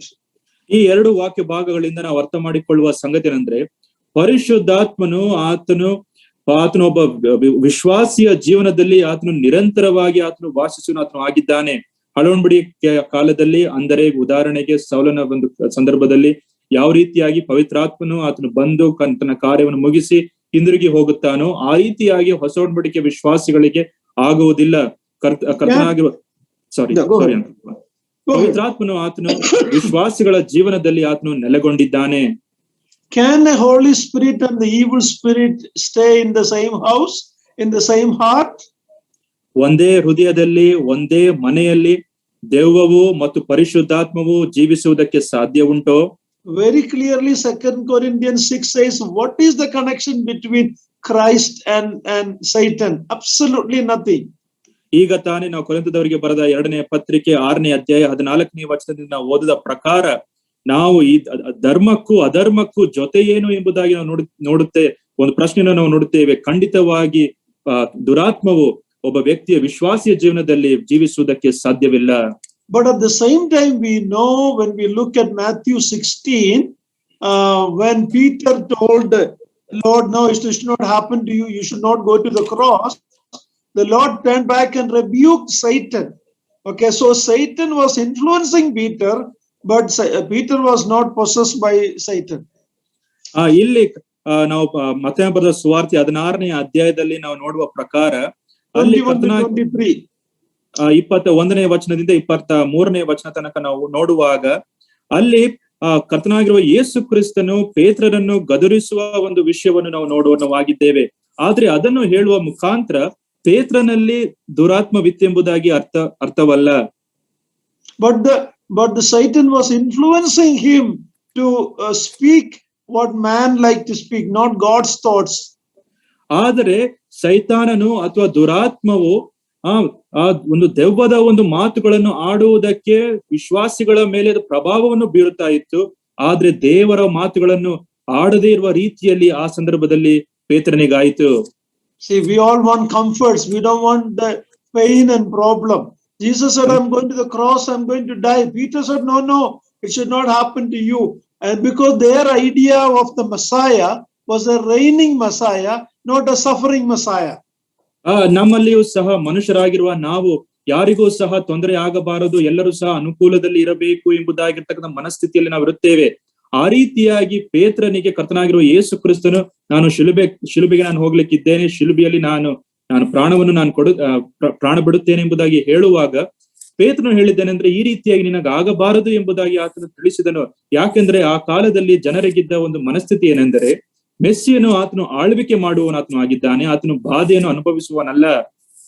Not only Peter, all the disciples had the problem with this thought of the Messiah going to suffer and die. ಪೇತ್ರನು ಮಾತ್ರವಲ್ಲದೆ ಎಲ್ಲಾ ಶಿಷ್ಯರಿಗೂ ಸಹ ಈ ರೀತಿಯಾದ ಒಂದು ಅರ್ಥೈಸುವಿಕೆ ಇತ್ತು. ಮೆಸ್ಸಿಯನು ಆತನು ಹೋಗಿ ಸಾಯುವವನಲ್ಲ ಎಂಬುದಾಗಿ ಅವರು ತಿಳಿದುಕೊಂಡಿದ್ದರು. Even though it was very clear from the Old Testament passages like Isaiah 53, Psalm 22, Psalm 69, it's very clear, but they were blinded. They couldn't understand. They only wanted the kingdom of God. They didn't want Christ to come to redeem us from the sin. ಕೀರ್ತನೆ 22, ಕೀರ್ತನೆ 69, ಯೆಶಾಯನ ಬರೆದ ಪ್ರವಾದನ ಗ್ರಂಥ 53ನೇ ಅಧ್ಯಾಯದಲ್ಲಿ ಈಗಾಗಲೇ ಹಳವಡಿಕೆಯಲ್ಲಿ ಅದರ ಒಂದು ಪ್ರವಾದನೆ ಕೊಟ್ಟಿದ್ದರೂ ಸಹ ಒಬ್ಬ ಮೆಸ್ಸಿಯನು ಆತನು ಬಂದು ಆತನು ಈ ರೀತಿಯಾಗಿ ಬಾಧೆಯನ್ನು ಅನುಭವಿಸಿ ಆತನು ನರಳಾಡಿ ಆತನು ಸಾಯಲಿಕ್ಕಿದ್ದಾನೆ ಎಂಬುದಾಗಿರ್ತಕ್ಕಂಥ ಸಂಗತಿಯನ್ನು ಅವರು ಅರ್ಥ ಮಾಡಿಕೊಳ್ಳುವುದಕ್ಕೆ, ಅದನ್ನು ಸ್ವೀಕಾರ ಮಾಡುವುದಕ್ಕೆ ಈ ಶಿಷ್ಯರಿಗೆ ಮನಸ್ಸಿರಲಿಲ್ಲ. Only after the resurrection and when the Holy Spirit came, they understood. ಆದರೆ ಕರ್ತನಾಗಿರುವ ಯೇಸು ಕ್ರಿಸ್ತನು ಆತನು ಸತ್ತವರೊಳಗಿಂದ ಆತನು ಎದ್ದು ಬಂದ ನಂತರ ಮತ್ತು ಪವಿತ್ರಾತ್ಮನು ಆತನು ಬಂದ ನಂತರ ಅವರು ಅರ್ಥ ಮಾಡಿಕೊಂಡರು. The point I am telling is, even Peter could be influenced by Satan or the evil spirit, but Peter was never possessed by evil spirit. ಇದರಿಂದ ನಾನು ಹೇಳುವುದಕ್ಕೆ ಇರುವ ಸಂಗತಿ ಏನಂದ್ರೆ ಪೇತ್ರನಿಗೆ ಸೈತಾನನ ಅಥವಾ ದೆವ್ವದ ಒಂದು ಪ್ರಭಾವ ಬೀರಿತು, ಆದರೆ ಪೇತ್ರನಲ್ಲಿ ದುರಾತ್ಮವು ಪ್ರವೇಶಿಸಲಿಲ್ಲ, ಪೇತ್ರನಿಗೆ ದೆವ್ವ ಹಿಡಿಯಲಿಲ್ಲ. If you are a true believer, never think that the whole evil spirit, demons can possess a believer. It is against the teaching of the New Testament. ಇದನ್ನು ದಯಮಾಡಿ ನೀವು ಮನಸ್ಸಿನಲ್ಲಿ ಇಟ್ಟುಕೊಳ್ಳುವ ನೀವು ಆಗಿರ್ರಿ. ಎಂದಿಗೂ ಸಹ ವಿಶ್ವಾಸಿಗಳಲ್ಲಿ ದುರಾತ್ಮವು ಪ್ರವೇಶಿಸುವುದಕ್ಕೆ ಸಾಧ್ಯವಿಲ್ಲ. ವಿಶ್ವಾಸಿಗಳಿಗೆ ದೆವ್ವ ಹಿಡುವ ಒಂದು ಸಂಗತಿ ಸಾಧ್ಯವಿಲ್ಲ. But some people who claim to be believers may not be truly born again believers. And those such people can be possessed by demons. ಇನ್ನು ಕೆಲವರು ನಾವು ವಿಶ್ವಾಸಿಗಳೆಂಬುದಾಗಿ ಅವರು ಕರೆಸಿಕೊಡುತ್ತಾರೆ, ಆದರೆ ಅಂತವರಿಗೆ ಈ ರೀತಿಯಾಗಿ ದೆವ್ವ ಹಿಡಿದ ಒಂದು ಸಂಗತಿ ಆಗಬಹುದು. So sometimes we get confused who is a true believer, who is not a true believer. Only God and that person know whether they are true believer or not. ನಾವು ಸಹ ಅನೇಕ ಬಾರಿ ನಾವು ಗಲಿಬಿಲಿಗಳ ಒಳಗಾಗುತ್ತೇವೆ. ಯಾರು ನಿಜ ವಿಶ್ವಾಸಿಗಳು, ಯಾರು ನಿಜ ವಿಶ್ವಾಸಿಗಳಲ್ಲ ಎಂಬುದಾಗಿ ನಾವು ಅಂದುಕೊಳ್ಳುತ್ತೇವೆ. ಆದ್ರೆ ದೇವರು ಮಾತ್ರ ಆತನು ತಿಳಿದುಕೊಂಡವನ ಆತನು ಆಗಿದ್ದಾನೆ. ಯಾರು ಯಥಾರ್ಥರು, ಯಾರು ಸುಳ್ಳು ಹೇಳುತ್ತಾ ಇದ್ದಾರೆ ಎಂಬುದಾಗಿ. Yeah. So how do you deal with the demon possession? ದೆವ್ವ ಹಿಡಿದ ವಿಷಯದಲ್ಲಿ ನಾವು ಯಾವ ರೀತಿಯಾಗಿ ಅದರ ಜೊತೆಲಿ ನಾವು ವ್ಯವಹರಿಸುತ್ತೇವೆ ಎಂಬುದಾಗಿ ನಾವು ಅರ್ಥ ಮಾಡಿಕೊಳ್ಳಬೇಕು. Lord Jesus Christ cast out demons when he was in this world. ಕರ್ತನಾಗಿರುವ ಯೇಸು ಕ್ರಿಸ್ತನು ಈ ಲೋಕದಲ್ಲಿ ಆತನಿದ್ದಾಗ ಆತನು ದೆವ್ವಗಳನ್ನು ಆತನು ಹೊರಡಿಸಿದವನು ಆತನು ಆಗಿದ್ದನು. Only with the power of God and with prayer and fasting that these kind of things will go out. ಪ್ರಾರ್ಥನೆಯಿಂದ ಮತ್ತು ಉಪವಾಸ ಪ್ರಾರ್ಥನೆ ಮಾಡುವುದರಿಂದ ಮಾತ್ರ ಈ ರೀತಿಯಾದ By the power of God only. ದೇವರ ಶಕ್ತಿಯಿಂದ ಮಾತ್ರ ಈ ರೀತಿಯಾಗಿ ದೆವ್ವಗಳು ಒಬ್ಬ ಮನುಷ್ಯನಿಂದ ಹೊರಡಬಹುದು. We have to be very careful when dealing with demon possessed people. ಯಾರಿಗೆ ದೆವ್ವ ಹಿಡಿದಿದೆ ಅಂತವರ ಜೊತೆಲಿ ನಾವು ವ್ಯವಹರಿಸುವಾಗ ನಾವು ತುಂಬಾ ಜಾಗರೂಕತೆಯಿಂದ ನಾವಿರಬೇಕು. In Matthew 17:21, ಮತ್ತಾಯನು ಬರೆದ ಸುವಾರ್ತೆ 17ನೇ ಅಧ್ಯಾಯ 21ನೇ ವಚನವನ್ನು ನಾವು ಓದುವಾಗ we see a case before even the disciples couldn't cast out the demon. ಅಲ್ಲಿ ಶಿಷ್ಯರು ಸಹ ದೆವ್ವಗಳನ್ನು ಹೊರಡಿಸುವುದಕ್ಕೆ ಸಾಧ್ಯವಾಗಲಿಲ್ಲ ಎಂಬುದಾಗಿರ್ತಕ್ಕ ಸಂಗತಿಯನ್ನು ನಾವು ಓದುತ್ತೇವೆ. Please read Matthew 17:21. ಮತ್ತಾಯನು ಬರೆದ ಸುವಾರ್ತೆ 17ನೇ ಅಧ್ಯಾಯ 21ನೇ ವಚನವನ್ನು ಓದ್ರಿ. ಸಾಸಿವೆ ಕಾಳಷ್ಟು ನಂಬಿಕೆ ನಿಮಗೆ ಇರುವುದಾದ್ರೆ ನೀವು ಈ ಬೆಟ್ಟಕ್ಕೆ ಇಲ್ಲಿಂದ ಅಲ್ಲಿಗೆ ಹೋಗು ಎಂದು ಹೇಳಿದರು, ಅದು ಹೋಗುವುದು, ಮತ್ತು ನಿಮ್ಮ ಕೈಯಿಂದ ಆಗದಂತದ್ದು ಒಂದೂ ಇರುವುದಿಲ್ಲ ಅಂದನು. Yeah, actually, if you look at your Bible, in some translation, verse 21 is missing. But you look at note. ಕೆಲವು ಭಾಷಾಂತರಗಳಲ್ಲಿ ನಿಮ್ಮ ಸತ್ಯವೇದವನ್ನು ನೀವು ಓದುವುದಾದ್ರೆ 21ನೇ ವಚನ ಇಲ್ಲ. But you look at the footnote in your Bible. ಆದ್ರೆ ನಿಮ್ಮ ಒಂದು ಸತ್ಯವೇದದಲ್ಲಿ ನೀವು ಆ ಒಂದು ಫುಟ್ ನೋಟ್ ಅನ್ನು ನೀವು ನೋಡುವುದಾದರೆ there it says this kind will never come out except by prayer and fasting.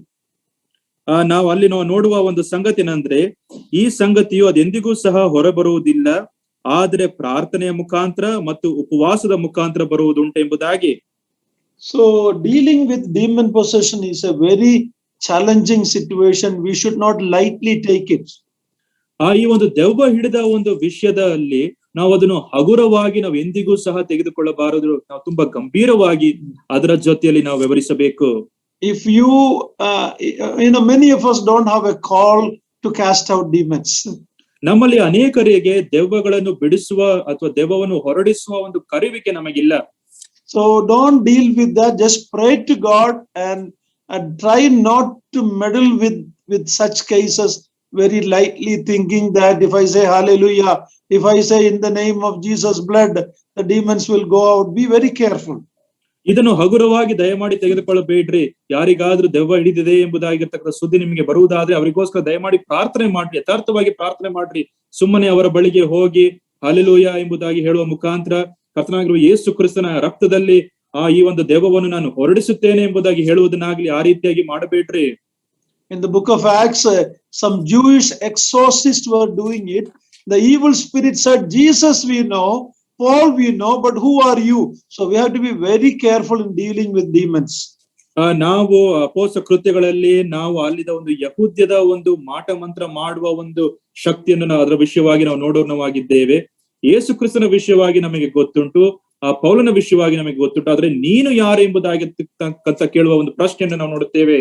So the Jewish exorcists, the demons captured them or harmed them. So we have to be very careful. If you don't have a calling for that, most people don't have it. We can only pray and ask God to deliver them. ಈ ರೀತಿಯಾದ ಸಂಗತಿಯನ್ನು ದಯಮಾಡಿ ಹಗುರವಾಗಿ ನೀವು ಪರಿಗಣಿಸಬೇಡ್ರಿ. ಅನೇಕ ಪ್ರಿಯರಿಗೆ, ನಮ್ಮಲ್ಲಿ ಬಹುತೇಕ ಜನರಿಗೆ ಈ ರೀತಿಯಾದ ಕರುವಿಕೆ ಇಲ್ಲ. ಅವರಿಗೋಸ್ಕರ ಯಾರಿಗಾದ್ರೂ ದೆವ್ವ ಹಿಡಿದಿದೆ ಎಂಬುದಾಗಿರ್ತಕ್ಕ ಸುದ್ದಿ ನಿಮಗೆ ಬರುವುದಾದ್ರೆ ದಯಮಾಡಿ ಯಥಾರ್ಥವಾಗಿ ಅವರಿಗೋಸ್ಕರ ಪ್ರಾರ್ಥನೆ ಮಾಡ್ರಿ. Only God can deliver them. ದೇವರು ಮಾತ್ರ ಅವರನ್ನು ಬಿಡಿಸುವುದಕ್ಕೆ ಶಕ್ತನಾಗಿದ್ದಾನೆ. Okay, so we looked at believers cannot be possessed by demons. ವಿಶ್ವಾಸಿಗಳಿಗೆ ದೆವ್ವ ಹಿಡುವುದಕ್ಕೆ ಸಾಧ್ಯವಿಲ್ಲ ಎಂಬುದಾಗಿ ನಾವು ನೋಡಿದ್ದೇವೆ. But Satan and demons can influence them from outside. ಆದ್ರೆ ಹೊರಗಿಂದ ಸೈತಾನನು ಮತ್ತು ದೆವ್ವಗಳು ವಿಶ್ವಾಸಿಗಳ ಮೇಲೆ ಪರಿಣಾಮವನ್ನು ಬೀರಬಹುದು. Now what is the destiny of demons? ದೆವ್ವಗಳ ಒಂದು ಅಂತ್ಯಾವಸ್ಥೆ ಏನು? The judgment is already rendered by God against these fallen angels, including Satan. ಸೈತಾನನನ್ನು ಮೊದಲುಗೊಂಡು ಈ ಬಿದ್ದು ಹೋದ ದೂತರಿಗೆ ಈಗಾಗಲೇ ದೇವರು ಆತನು ನ್ಯಾಯ ತೀರ್ಪನ್ನು ಆತನು ಸಿದ್ಧಪಡಿಸಿದ್ದಾನೆ. But they will be in the lake of fire ultimately at the end. ಅಂತಿಮವಾಗಿ ಅವರು ನಿತ್ಯ ಗಂಧಕ ಉರಿಯುವ ಕೆರೆಯಲ್ಲಿ ದೊಬ್ಬಲ್ಪಡುವರು. Matthew 25:41. ಮತ್ತೆ ಬರೆದ ಸುವಾರ್ತೆ 25ನೇ ಅಧ್ಯಾಯ 41ನೇ ವಚನದಲ್ಲಿ, God has created lake of fire not for man but for Satan and his demons. ದೇವರು ಆತನು ನರಕವನ್ನು ಆತನು ಜನರಿಗೋಸ್ಕರ ಆತನು ಸಿದ್ಧಪಡಿಸಲಿಲ್ಲ, ಆತನು ಸೈತಾನನಿಗೆ ಮತ್ತು ಸೈತಾನನ ಹಿಂಬಾಲಿಸುವವರಿಗೆ ಆತನು ಇಟ್ಟಿದ್ದಾನೆ. Please read Matthew 25:41. ಮತ್ತೆ ಬರೋ ಸುವಾರ್ತೆ 25ನೇ ಅಧ್ಯಾಯ 41ನೇ ವಚನವನ್ನು ಓದ್ರಿ. ಆಮೇಲೆ ಆತನು ಎಡಗಡೆಯಲ್ಲಿರುವವರಿಗೆ, ಶಾಪಗ್ರಸ್ತರೇ, ನನ್ನನ್ನು ಬಿಟ್ಟು ಪಿಶಾಚನಿಗೂ ಅವನ ದೂತರಿಗೂ ಸಿದ್ಧ ಮಾಡಿರುವ ನಿತ್ಯ ಬೆಂಕಿಯೊಳಕ್ಕೆ ಹೋಗಿರಿ. Okay, now we'll read Revelation 20:10-13. We will look at the end stage of Satan and the demons. ನಾವು ಪ್ರಕಟಣೆ ಪುಸ್ತಕ Chapter 20:10-13. 20ನೇ ಅಧ್ಯಾಯ 10ನೇ ವಚನದಿಂದ 13ನೇ ವಚನ ತನಕ ನೋಡ್ರಿ. ಓದನಂಕಲ್. Yes. ಇದಲ್ಲದೆ ಅವರುಗಳನ್ನು ಮರುಳುಗೊಳಿಸಿದ ಸೈತಾನನು ಬೆಂಕಿ ಗಂಧಕಗಳು ಇರುವ ಕೆರೆಯಲ್ಲಿ ದೊಬ್ಬಲ್ಪಟ್ಟನು. ಅಲ್ಲಿ ಮೃಗವು ಸುಳ್ಳು ಪ್ರವಾದಿಯು ಕೂಡ ಇದ್ದಾರೆ. Okay, enough. Okay. So this is the final destiny of the demons and Satan. ಸೈತಾನನು ಮತ್ತು ದೆವ್ವಗಳ ಒಂದು ಅಂತಿಮವಾದ ಒಂದು ಸ್ಥಳವು ಇದುವೇ ಆಗಿದೆ. Now in 1 Corinthians 6:2-3, ಕೊರಿಂಥದವರಿಗೆ ಬರೆದ ಮೊದಲನೇ ಪತ್ರಿಕೆ 6ನೇ ಅಧ್ಯಾಯ 2 ಮತ್ತು 3ನೇ ವಚನದಲ್ಲಿ we read that we believers will judge even the fallen angels. ವಿಶ್ವಾಸಿಗಳಾಗಿರುವ ನಾವು ಬಿದ್ದು ಹೋದ ದೂತರನ್ನು ನಾವು ನ್ಯಾಯ ತೀರ್ಪು ಕೊಡುತ್ತೇವೆ ಎಂಬುದಾಗಿ ನಾವು ನೋಡುತ್ತೇವೆ. Please read that verses. ಆ 2 ವಚನಗಳನ್ನು ನಾವು ಓದಿಕೊಳ್ಳೋಣ. ಕೊರಿಂಥದವರಿಗೆ ಬರೆದ ಮೊದಲನೇ ಪತ್ರಿಕೆ 6ನೇ ಅಧ್ಯಾಯ 2 ಮತ್ತು 3ನೇ ವಚನ. ದೇವಜನರು ಲೋಕಕ್ಕೆ ತೀರ್ಪು ಮಾಡುವರೆಂಬುದು ನಿಮಗೆ ತಿಳಿಯದು. ಲೋಕವು ನಿಮ್ಮಿಂದ ತೀರ್ಪು ಹೊಂದಬೇಕಾಗಿರುವಲ್ಲಿ ಅತ್ಯಲ್ಪ ಸಂಗತಿಗಳನ್ನು ಕುರಿತು ತೀರ್ಪು ಮಾಡುವುದಕ್ಕೆ ಅಯೋಗ್ಯರಾಗಿದ್ದೀರೋ.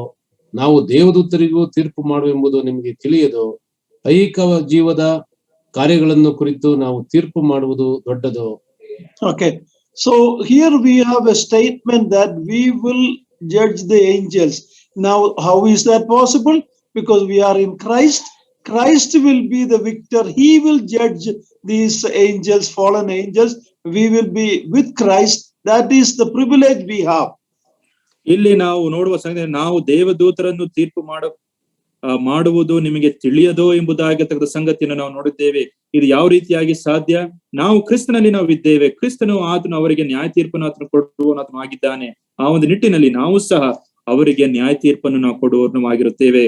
So the end destiny of Satan and his followers are in the lake of fire. ಮತ್ತು ಸೈತಾನನು ಮತ್ತು ಆತನನ್ನು ಹಿಂಬಾಲಿಸುವವರು ಅವರು ನಿತ್ಯ ಗಂಧಕಗಳು ಉರಿಯುವ ಕೆರೆಯಲ್ಲಿ ದೊಬ್ಬಲ್ಪಡುವರು.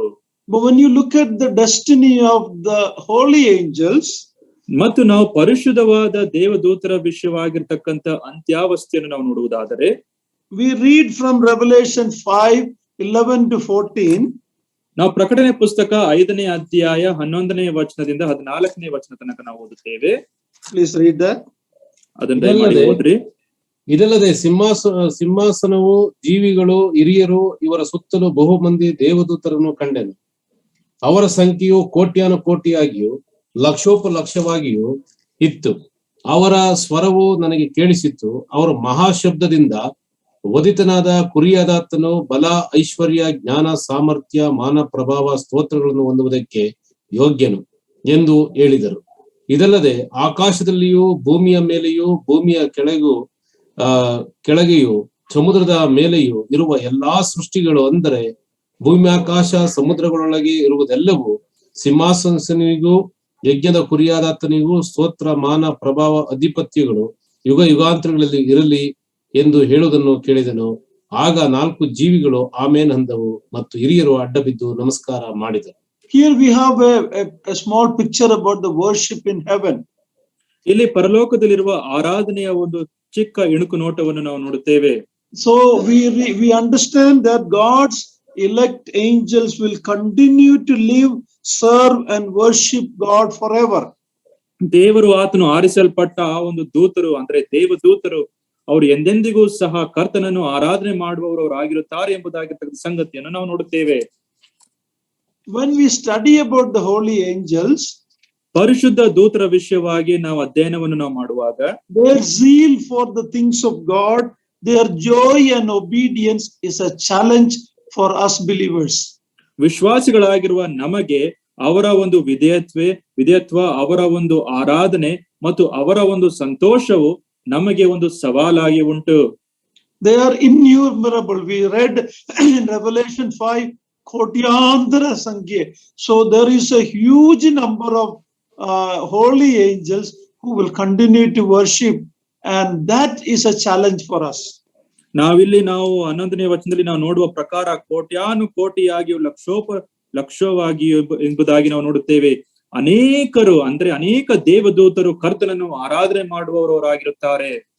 Look at Psalm 103 verse 21 and 22.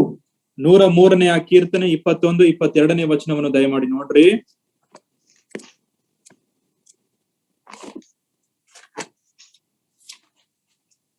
Psalm 103, 21, 22. ಆತನ ಸೈನ್ಯಗಳೇ, ಆತನ ಮೆಚ್ಚುಗೆಯನ್ನು ನೆರವೇರಿಸುವ ಸೇವಕರೇ, ಯೆಹೋವನನ್ನು ಕೊಂಡಾಡಿರಿ. ಆತನ ರಾಜ್ಯದ ಸರ್ವ ಸ್ಥಳಗಳಲ್ಲಿರುವ ಎಲ್ಲಾ ಸೃಷ್ಟಿಗಳೇ, ಯೆಹೋವನನ್ನು ಕೊಂಡಾಡಿರಿ. ನನ್ನ ಮನವೇ ಯೆಹೋವನನ್ನು ಕೊಂಡಾಡು. So God's holy angels will continue to worship and please God. ದೇವರ ಪರಿಶುದ್ಧವಾದ ದೂತರು ಅವರು ಕರ್ತನನ್ನು ಅಂದ್ರೆ ದೇವರನ್ನು ಯಾವಾಗಲೂ ಸ್ತೋತ್ರ ಮಾಡುವುದಕ್ಕೆ ಅವರು ಮುಂದಾಗುತ್ತಾರೆ. They motivate us to worship God. ನಾವು ಕರ್ತನನ್ನು ಆರಾಧನೆ ಮಾಡಬೇಕೆಂಬುದಾಗಿ ನಮಗೂ ಸಹ ಪ್ರೇರೇಪಣೆಯನ್ನು ಕೊಡುತ್ತಾರೆ. Look at Revelation 22 verse 9.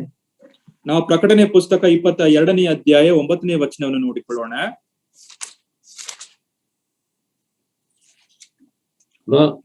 22:9. ಅವನು ನನಗೆ, ಮಾಡಬೇಡ ನೋಡು, ನಾನು ನಿನಗೂ ಪ್ರವಾದಿಗಳೇ ಆಗಿರುವ ನಿನ್ನ ಸಹೋದರರಿಗೂ ಈ ಪುಸ್ತಕದಲ್ಲಿ ಬರೆದಿರುವ ಮಾತುಗಳನ್ನು ಕೈಗೊಂಡು ನಡೆಯುವವರಿಗೂ ಜೊತೆಯ ದಾಸನಾಗಿದ್ದೇನೆ. ದೇವರಿಗೆ ನಮಸ್ಕಾರ ಮಾಡು ಎಂದು ಹೇಳಿದನು. This is not one time, twice. When Apostle John saw all these visions of what is going to happen in the future, and an angel explained it to him, the angel's glory tempted him to fall and worship this angel. ಇಲ್ಲಿ ಯೋಹಾನನ ವಿಷಯವಾಗಿ ನಾವು ನೋಡುವವನಾಗಿದ್ದೇವೆ. ಆತನು ಈ ದೇವದೂತರು ಮಾಡುವ ಆರಾಧನೆಯನ್ನು ಆತನು ನೋಡಿದವನಾತನು ಆಗಿದ್ದು, ಅವರು ಮಾಡುವ ಸ್ತೋತ್ರವು ಯೋಹಾನನ ಮೇಲೆ ಪರಿಣಾಮವನ್ನು ಬೀರಿದಂತದ್ದಾಗಿ ಆತನು ಕರ್ತನನ್ನು ಸ್ತೋತ್ರ ಮಾಡಬೇಕೆಂಬುದಾಗಿ ಅದು ಪ್ರೇರೇಪಣೆ ಮಾಡುತ್ತಾ ಇತ್ತು.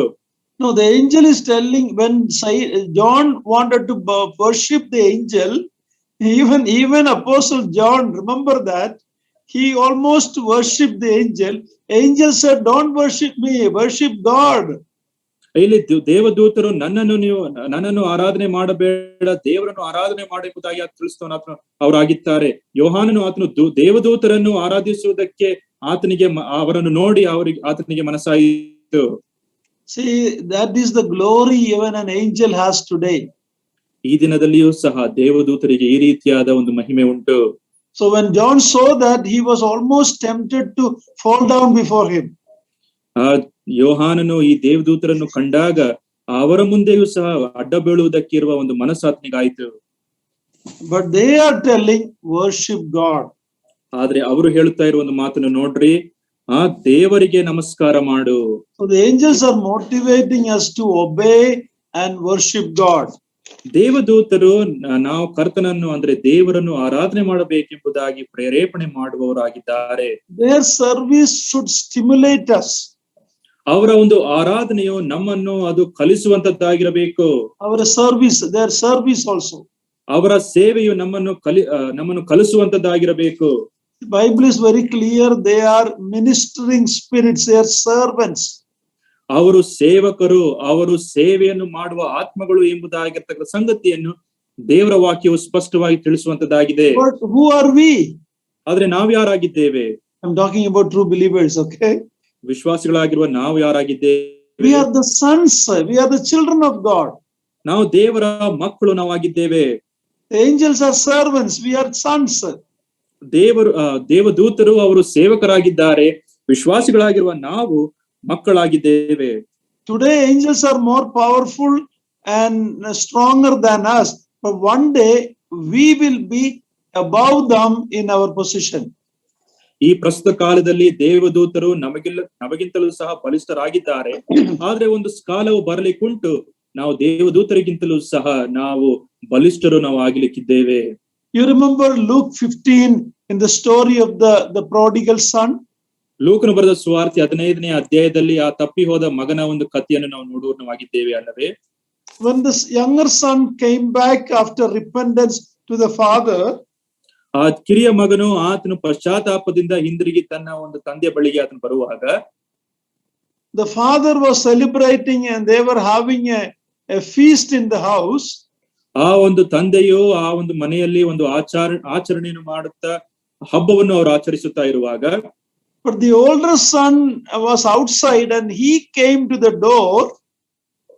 ಆ ಹಿರಿಯ ಮಗನು ಆತನು ಹೊರಗೆ ಇದ್ದು ಆತನು ತನ್ನ ಮನೆಗೆ ಆತನು ತೆರಳಿ ಆತನು ಬರುತ್ತಾ ಇರುವಾಗ, he was asking one of the servants in the house, what is happening here? ಅಲ್ಲಿ ಆತನು ಒಬ್ಬ ಸೇವಕನಿಗೆ ಪ್ರಶ್ನೆ ಕೇಳುವುದೇನೆಂದರೆ, ಇಲ್ಲಿ ಏನ್ ನಡೆಯುತ್ತಾ ಉಂಟು? Read Luke 15:26. This is an interesting point. ಲೂಕನು ಬರೆದ ಸುವಾರ್ತೆ 15ನೇ ಅಧ್ಯಾಯ 26ನೇ ವಚನವನ್ನು ನೀವು ನೋಡ್ರಿ. Luke 15. ಆಳುಗಳಲ್ಲಿ ಒಬ್ಬನನ್ನು ತನ್ನ ಬಳಿಗೆ ಕರೆದು ಇದೇನು ಎಂದು ವಿಚಾರಿಸಿದನು. Okay, read next verse also. ಆಳು ಅವನಿಗೆ, ನಿನ್ನ ತಮ್ಮ ಬಂದಿದ್ದಾನೆ, ಇವನು ಸುರಕ್ಷಿತವಾಗಿ ಬಂದಿದ್ದರಿಂದ ನಿನ್ನ ತಂದೆಯು ಆ ಕೊಬ್ಬಿಸಿದ ಕರುವನ್ನು ಕೊಯ್ಯಿಸಿದ್ದಾನೆ ಎಂದು ಹೇಳಿದನು.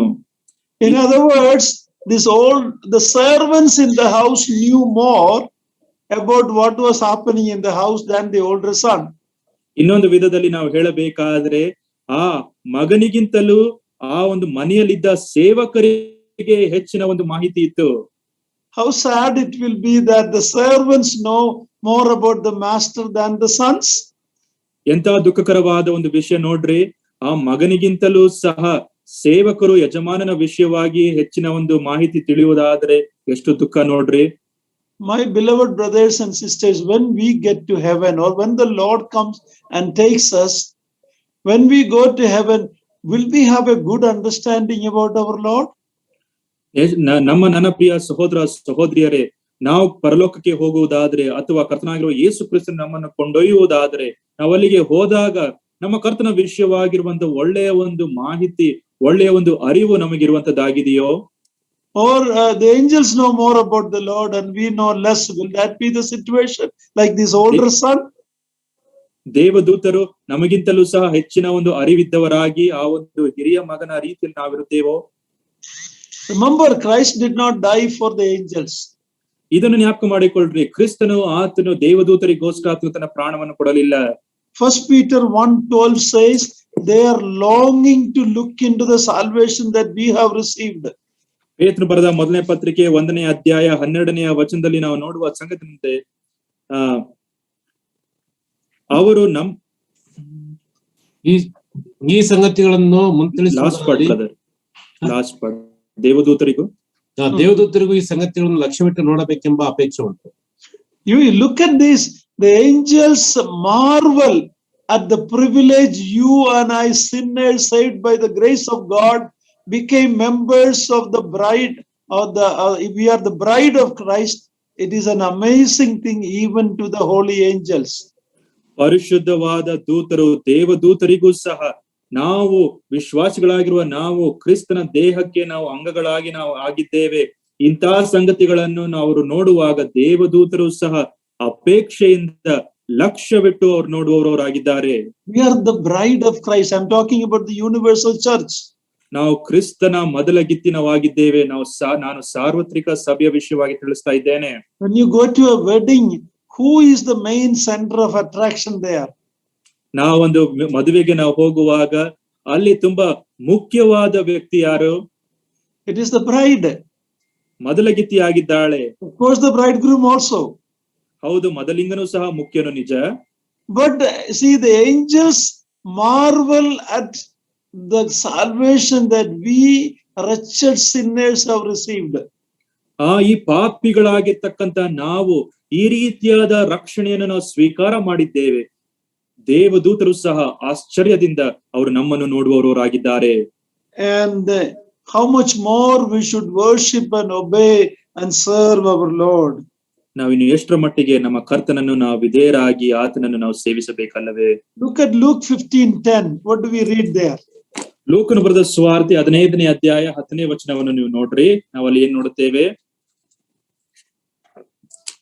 ಅದರಂತೆ ಒಬ್ಬ ಪಾಪಿಯು ದೇವರ ಕಡೆಗೆ ತಿರುಗಿಕೊಳ್ಳುವ ವಿಷಯದಲ್ಲಿ ದೇವದೂತರ ಮುಂದೆ ಸಂತೋಷವಾಗುವುದೆಂದು ನಿಮಗೆ ಹೇಳುತ್ತೇನೆ ಅಂದನು.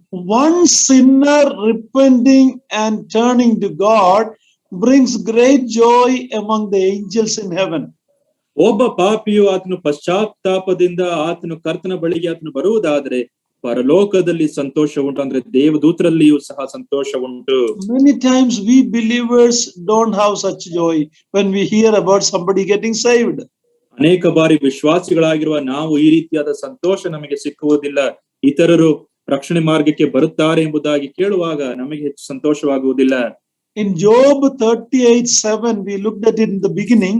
Job 38:7, when God created the universe, the angels were there. They were created before that. What did they do? Look at Job 38:7. ಯೋಬನ ಗ್ರಂಥ 38ನೇ ಅಧ್ಯಾಯ 7ನೇ ವಚನದಲ್ಲಿ ನಾವು ಪ್ರಾರಂಭದಲ್ಲಿ ಈ ಒಂದು ವಾಕ್ಯವನ್ನು ನಾವು ನೋಡಿದ್ದೇವೆ. ಇದು ಸೃಷ್ಟಿ ಮಾಡಿದಾಗ ದೇವದೂತರು ಹೇಳಿದ ಒಂದು ಸಂಗತಿಯನ್ನು ನೋಡ್ರಿ. ಭೂಲೋಕದ ಸುಣ್ಣಪಾದಗಳು ಯಾವುದ್ರಲ್ಲಿ ನೆಲೆಗೊಂಡವು? ಅದರ ಮೂಲೆಗಲ್ಲನ್ನು ಹಾಕಿದವರು ಯಾರು? ಮುಂದಿನ ವಾಕ್ಯ, ಮುಂದಕ್ಕೆ ಹೋಗಿರಿ. ಓಕೆ. ಸಮುದ್ರವು ಗರ್ಭವನ್ನು ಛೇದಿಸಿಕೊಂಡು ಬರಲು ಅದರ ದ್ವಾರಗಳನ್ನು ಮುಚ್ಚಿದವರು ಯಾರು? ಆ ಕಾಲದಲ್ಲಿ ನಾನು ಮೋಡಗಳನ್ನು ಅದಕ್ಕೆ ವಸ್ತ್ರವನ್ನಾಗಿಯೂ. Maybe it is the earlier verse 38:7 ಕನ್ನಡದಲ್ಲಿ ಒಂದು ವೇಳೆ ಮುಂಚೆ ಇರಬಹುದು. ದೇವಪುತ್ರರೆಲ್ಲ ಉಲ್ಲಾಸ ಪಟ್ಟಿದೆ. ಅದು 6ನೇದು ಕಡೆ ವಚನ. ದೇವಕುಮಾರೆಲ್ಲರೂ ಆನಂದ ಘೋಷ ಮಾಡುತ್ತಾ ಇರಲು ಭೂಲೋಕದ ಸುಣ್ಣಪಾದಗಳು ಯಾವುದರಲ್ಲಿ ನೆಲೆಗೊಂಡವು? Okay, enough brother. So here we read the angels were rejoicing when God created the first creation. ದೇವರು ಆತನು ಮೊದಲನೆಯ ಒಂದು ಸೃಷ್ಟಿಯನ್ನು ಸೃಷ್ಟಿ ಮಾಡಿದಾಗ ದೇವದೂತರು ಅವರು ಉಲ್ಲಾಸ ಪಡುತ್ತಾ ಇದ್ರು, ಸಂತೋಷ ಪಡುತ್ತಾ ಇದ್ರು ಎಂಬುದಾಗಿ ನಾವು ಓದುತ್ತೇವೆ. So before man was created, this earth was created, God created angels. ದೇವರು ಆತನು ಈ ಲೋಕವನ್ನು ಸೃಷ್ಟಿಸುವುದಕ್ಕಿಂತ ಮುಂಚೆ, ಮನುಷ್ಯನನ್ನು ಸೃಷ್ಟಿಸುವುದಕ್ಕಿಂತ ಮುಂಚೆ ಆತನು ದೇವದೂತರನ್ನು ಆತನು ಸೃಷ್ಟಿ ಮಾಡುತ್ತಾನೆ. When they saw the first creation of God, they were excited, they rejoiced. ದೇವರ ಮೊದಲನೆಯ ಸೃಷ್ಟಿಯನ್ನು ಅವರು ನೋಡಿದಾಗ ಅವರು ಸಂತೋಷ ಪಟ್ಟರು, ಅವರು ಉಲ್ಲಾಸ ಪಟ್ಟರು. But they are more joyous about the new creation. When a sinner repent and believe the Lord, there is great joy among the angels in heaven. ಆದ್ರೆ ಒಬ್ಬ ಪಾಪಿಯು ಆತನು ಪಶ್ಚಾತ್ತಾಪದಿಂದ ಆತನು ಕರ್ತನ ಬಳಿಗೆ ಬಂದು ಆತನು ಕರ್ತನಾಗಿರುವ ಯೇಸು ಕ್ರಿಸ್ತನ ಮೇಲೆ ನಂಬಿಕೆಯನ್ನು ಇಡುವಾಗ, ಅಂದರೆ ಆತನು ನೂತನ ಸೃಷ್ಟಿಯಾಗುವಾಗ ಅಧಿಕವಾದ ಸಂತೋಷವು ಪರಲೋಕದಲ್ಲಿ ಉಂಟು. If that is the case about angels, how much more we should rejoice when a sinner repent and believe in the Lord and become a child of God. ಈ ರೀತಿಯಾಗಿ ದೇವದೂತರಲ್ಲಿ ಈ ರೀತಿಯಾದ ಸಂತೋಷವು ಇರುವುದಾಗಿ ಒಬ್ಬ ಪಾಪಿಯು ಆತನು ಪಾಪದಿಂದ ಆತನು ಪಶ್ಚಾತ್ತಾಪ ಪಟ್ಟು ಕರ್ತನಾಗಿರುವ ಯೇಸು ಕ್ರಿಸ್ತನ ಮೇಲೆ ನಂಬಿಕೆ ಇಡುವಾಗ ನಮಗೆ ಇನ್ನೆಷ್ಟು ಸಂತೋಷವಾಗಬೇಕು.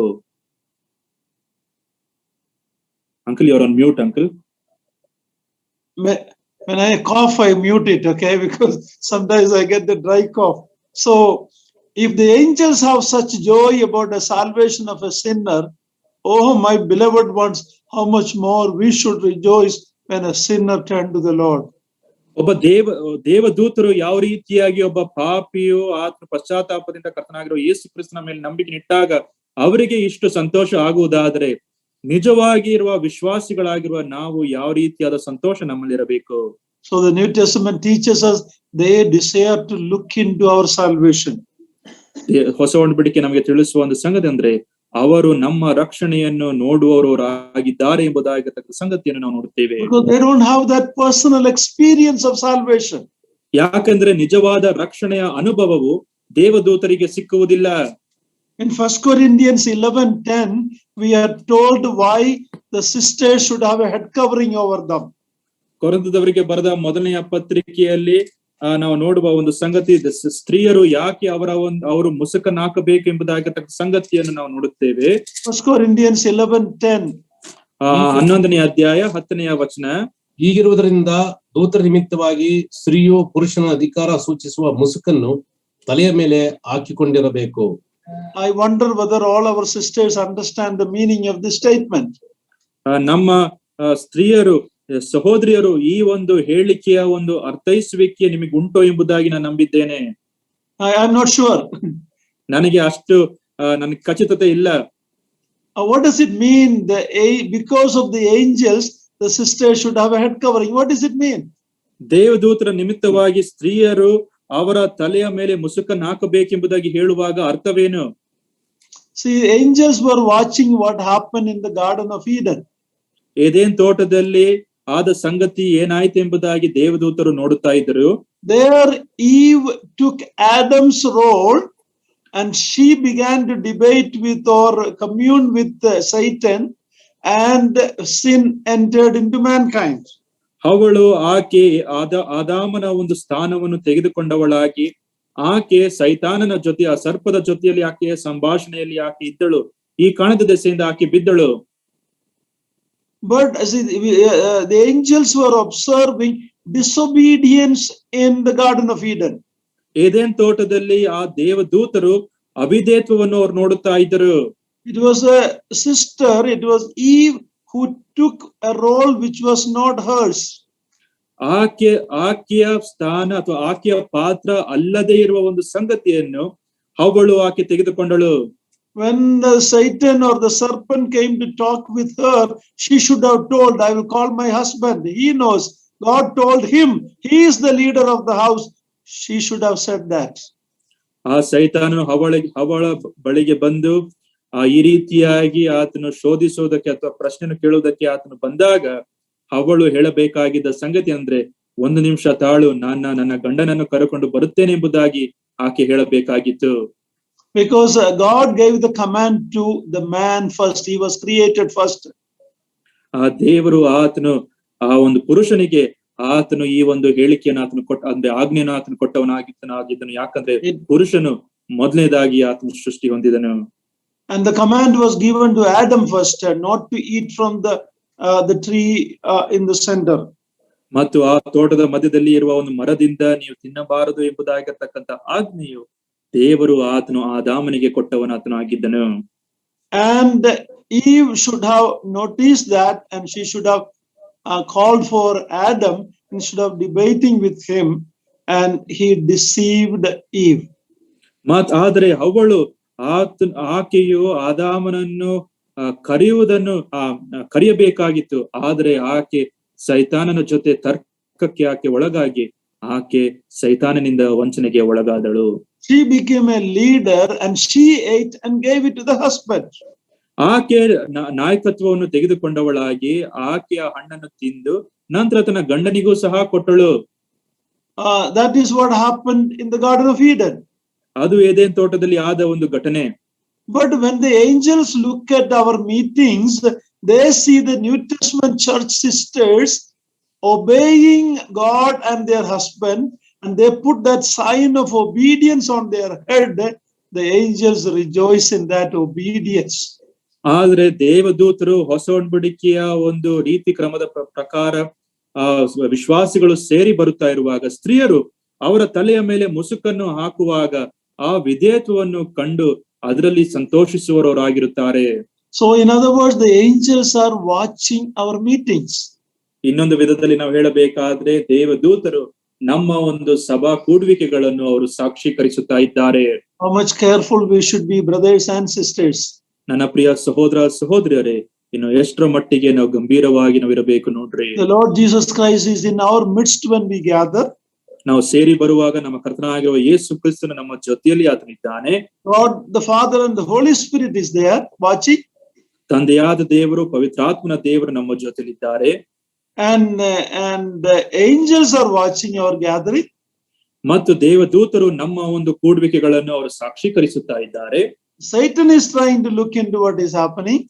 ಅಲ್ಲಿ ಏನ್ ನಡೆಯುತ್ತಾ ಉಂಟು ಎಂಬುದಾಗಿ ಸೈತಾನನು ಸಹ ಆತನಿಗೆ ಈ ರೀತಿಯಾದ ಒಂದು ಆತನು ಸಹ ನೋಡುವವನಾಗಿದ್ದಾನೆ. That is why it says, when we gather, we proclaim the Christ's death till he come. ಅದಕ್ಕೋಸ್ಕರ ನಾವು ತಿಳಿಸುವ ಸಂಗತಿ Lord's ಅಂದ್ರೆ, Supper. ನಮ್ಮ ಒಂದು ಕರ್ತನ ಭೋಜನೆಯ ಒಂದು ಸಂದರ್ಭದಲ್ಲಿ ನಾವು ಹೇಳುವ ಒಂದು ಸಂಗತಿ ಅಂದ್ರೆ, ನಾವು ಕರ್ತನಾಗಿರುವ ಯೇಸು ಕ್ರಿಸ್ತನು ಬರುವ ತನಕ ಆತನ ಒಂದು ಮರಣವನ್ನು ನಾವು ಪ್ರಚುರಪಡಿಸೋಣವಾಗಿದ್ದೇವೆ. Who are we proclaiming to? ನಾವು ಯಾರಿಗೆ ನಾವು ಪ್ರಚುರಪಡಿಸುತ್ತಾ ಇದ್ದೇವೆ? In our assembly, the same believers who are coming week after week, we are remembering, who are we proclaiming to? ಪ್ರತಿ ವಾರವೂ ಸಹ ಒಂದು ವಾರದ ನಂತರ ಇನ್ನೊಂದು ವಾರದಲ್ಲಿ ಅದೇ ವಿಶ್ವಾಸಿಗಳು ಬರುತ್ತಾರೆ. ಆದ್ರೆ ನಾವು ಯಾರಿಗೆ ಪ್ರಚುರಪಡಿಸ್ತಾ ಇದ್ದೇವೆ? The Satan is watching. We are telling him through the Lord's Supper, you are a defeated enemy. Our Lord is the victor. We are proclaiming even to that Satan and to the demons. ಸೈತಾನನಿಗೂ ಮತ್ತು ದೆವ್ವಗಳಿಗೂ ಸಹ ನಾವು ಪ್ರಖ್ಯಾತಪಡಿಸುವ ಸಂಗತಿ ಅಂದ್ರೆ, ನಮ್ಮ ಕರ್ತನು ಆತನು ಜಯಶಾಲಿ ಆತನು ಆಗಿದ್ದಾನೆ, ನೀನು ಸೋತು ಹೋದವನಾಗಿದ್ದಿ ಎಂಬುದಾಗಿರ್ತಕ್ಕಂಥ ಸಂಗತಿಯನ್ನು ನಾವು ಪ್ರಚುರಪಡಿಸುತ್ತಾ ಇದ್ದೇವೆ. We are remembering our Lord's death and resurrection and his coming back. ನಮ್ಮ ಕರ್ತನಾಗಿರುವ ಯೇಸು ಕ್ರಿಸ್ತನ ಮರಣ, ಪುನರುತ್ಥಾನ ಮತ್ತು ಆತನು ಹಿಂದಿರುಗಿ ಬರಲಿಕ್ಕಿದ್ದಾನೆ ಎಂಬುದಾಗಿರ್ತಕ್ಕಂಥ ಸಂಗತಿಯನ್ನು ನಾವು ಪ್ರಚುರಪಡಿಸುತ್ತಾ ಇದ್ದೇವೆ. Week after week through the Lord's Supper, we are declaring to the evil forces that we are on the victor's side. Our Lord is in our midst. He is a resurrected living God. ಒಂದು ವಾರ ಆದ ನಂತರ ಇನ್ನೊಂದು ವಾರದಲ್ಲಿಯೂ ಸಹ ನಮ್ಮ ಕರ್ತನು ನಮ್ಮ ಮಧ್ಯದಲ್ಲಿ ಆತನು ಇದ್ದಾನೆ, ಮತ್ತು ನಾವು ಸೈತಾನನಿಗೂ ಮತ್ತು ದೆವ್ವಕ್ಕೂ ಸಹ ನಾವು ಪ್ರಚುರಪಡಿಸುವವರಾಗಿದ್ದೇವೆ ಎಂಬುದಾಗಿ. So brothers and sisters, take our gathering very seriously. ಇದಕ್ಕೋಸ್ಕರ ನನ್ನ ಪ್ರಿಯ ಸಹೋದರ ಸಹೋದರಿಯರೇ, ಸೇರಿ ಬರುವುದನ್ನು ದಯಮಾಡಿ ಗಂಭೀರವಾಗಿ ಪರಿಗಣಿಸಿರಿ. Don't neglect the gathering of the saints, the church meetings, not only Sunday morning. Don't neglect it like the habit of some.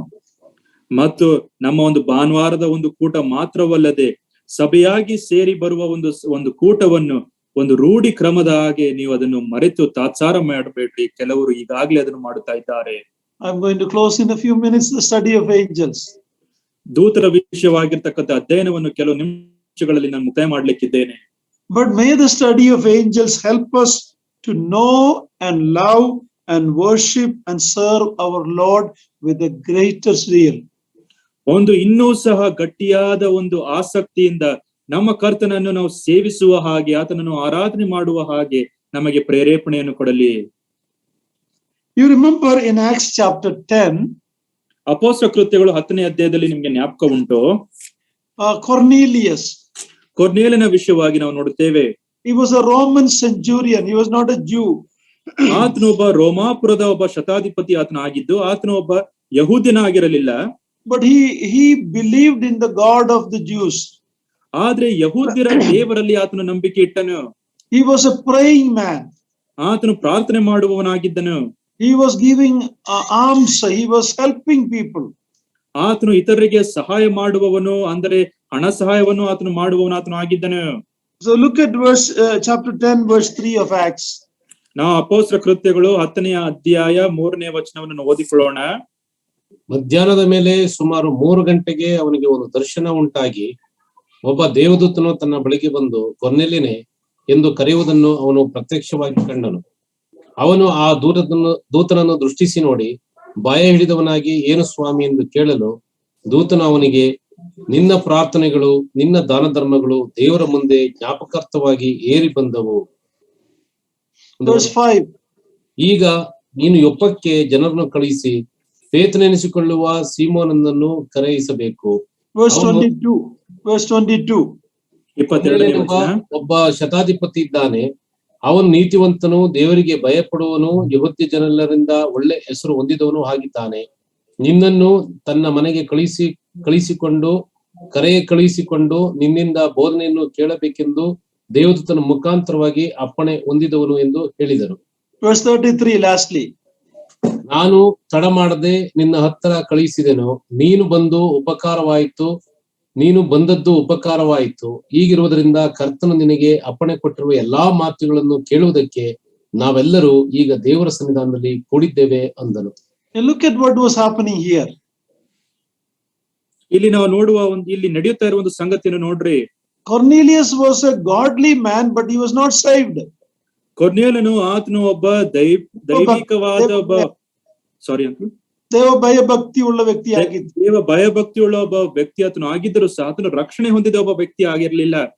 So an angel is sent by God to talk to him.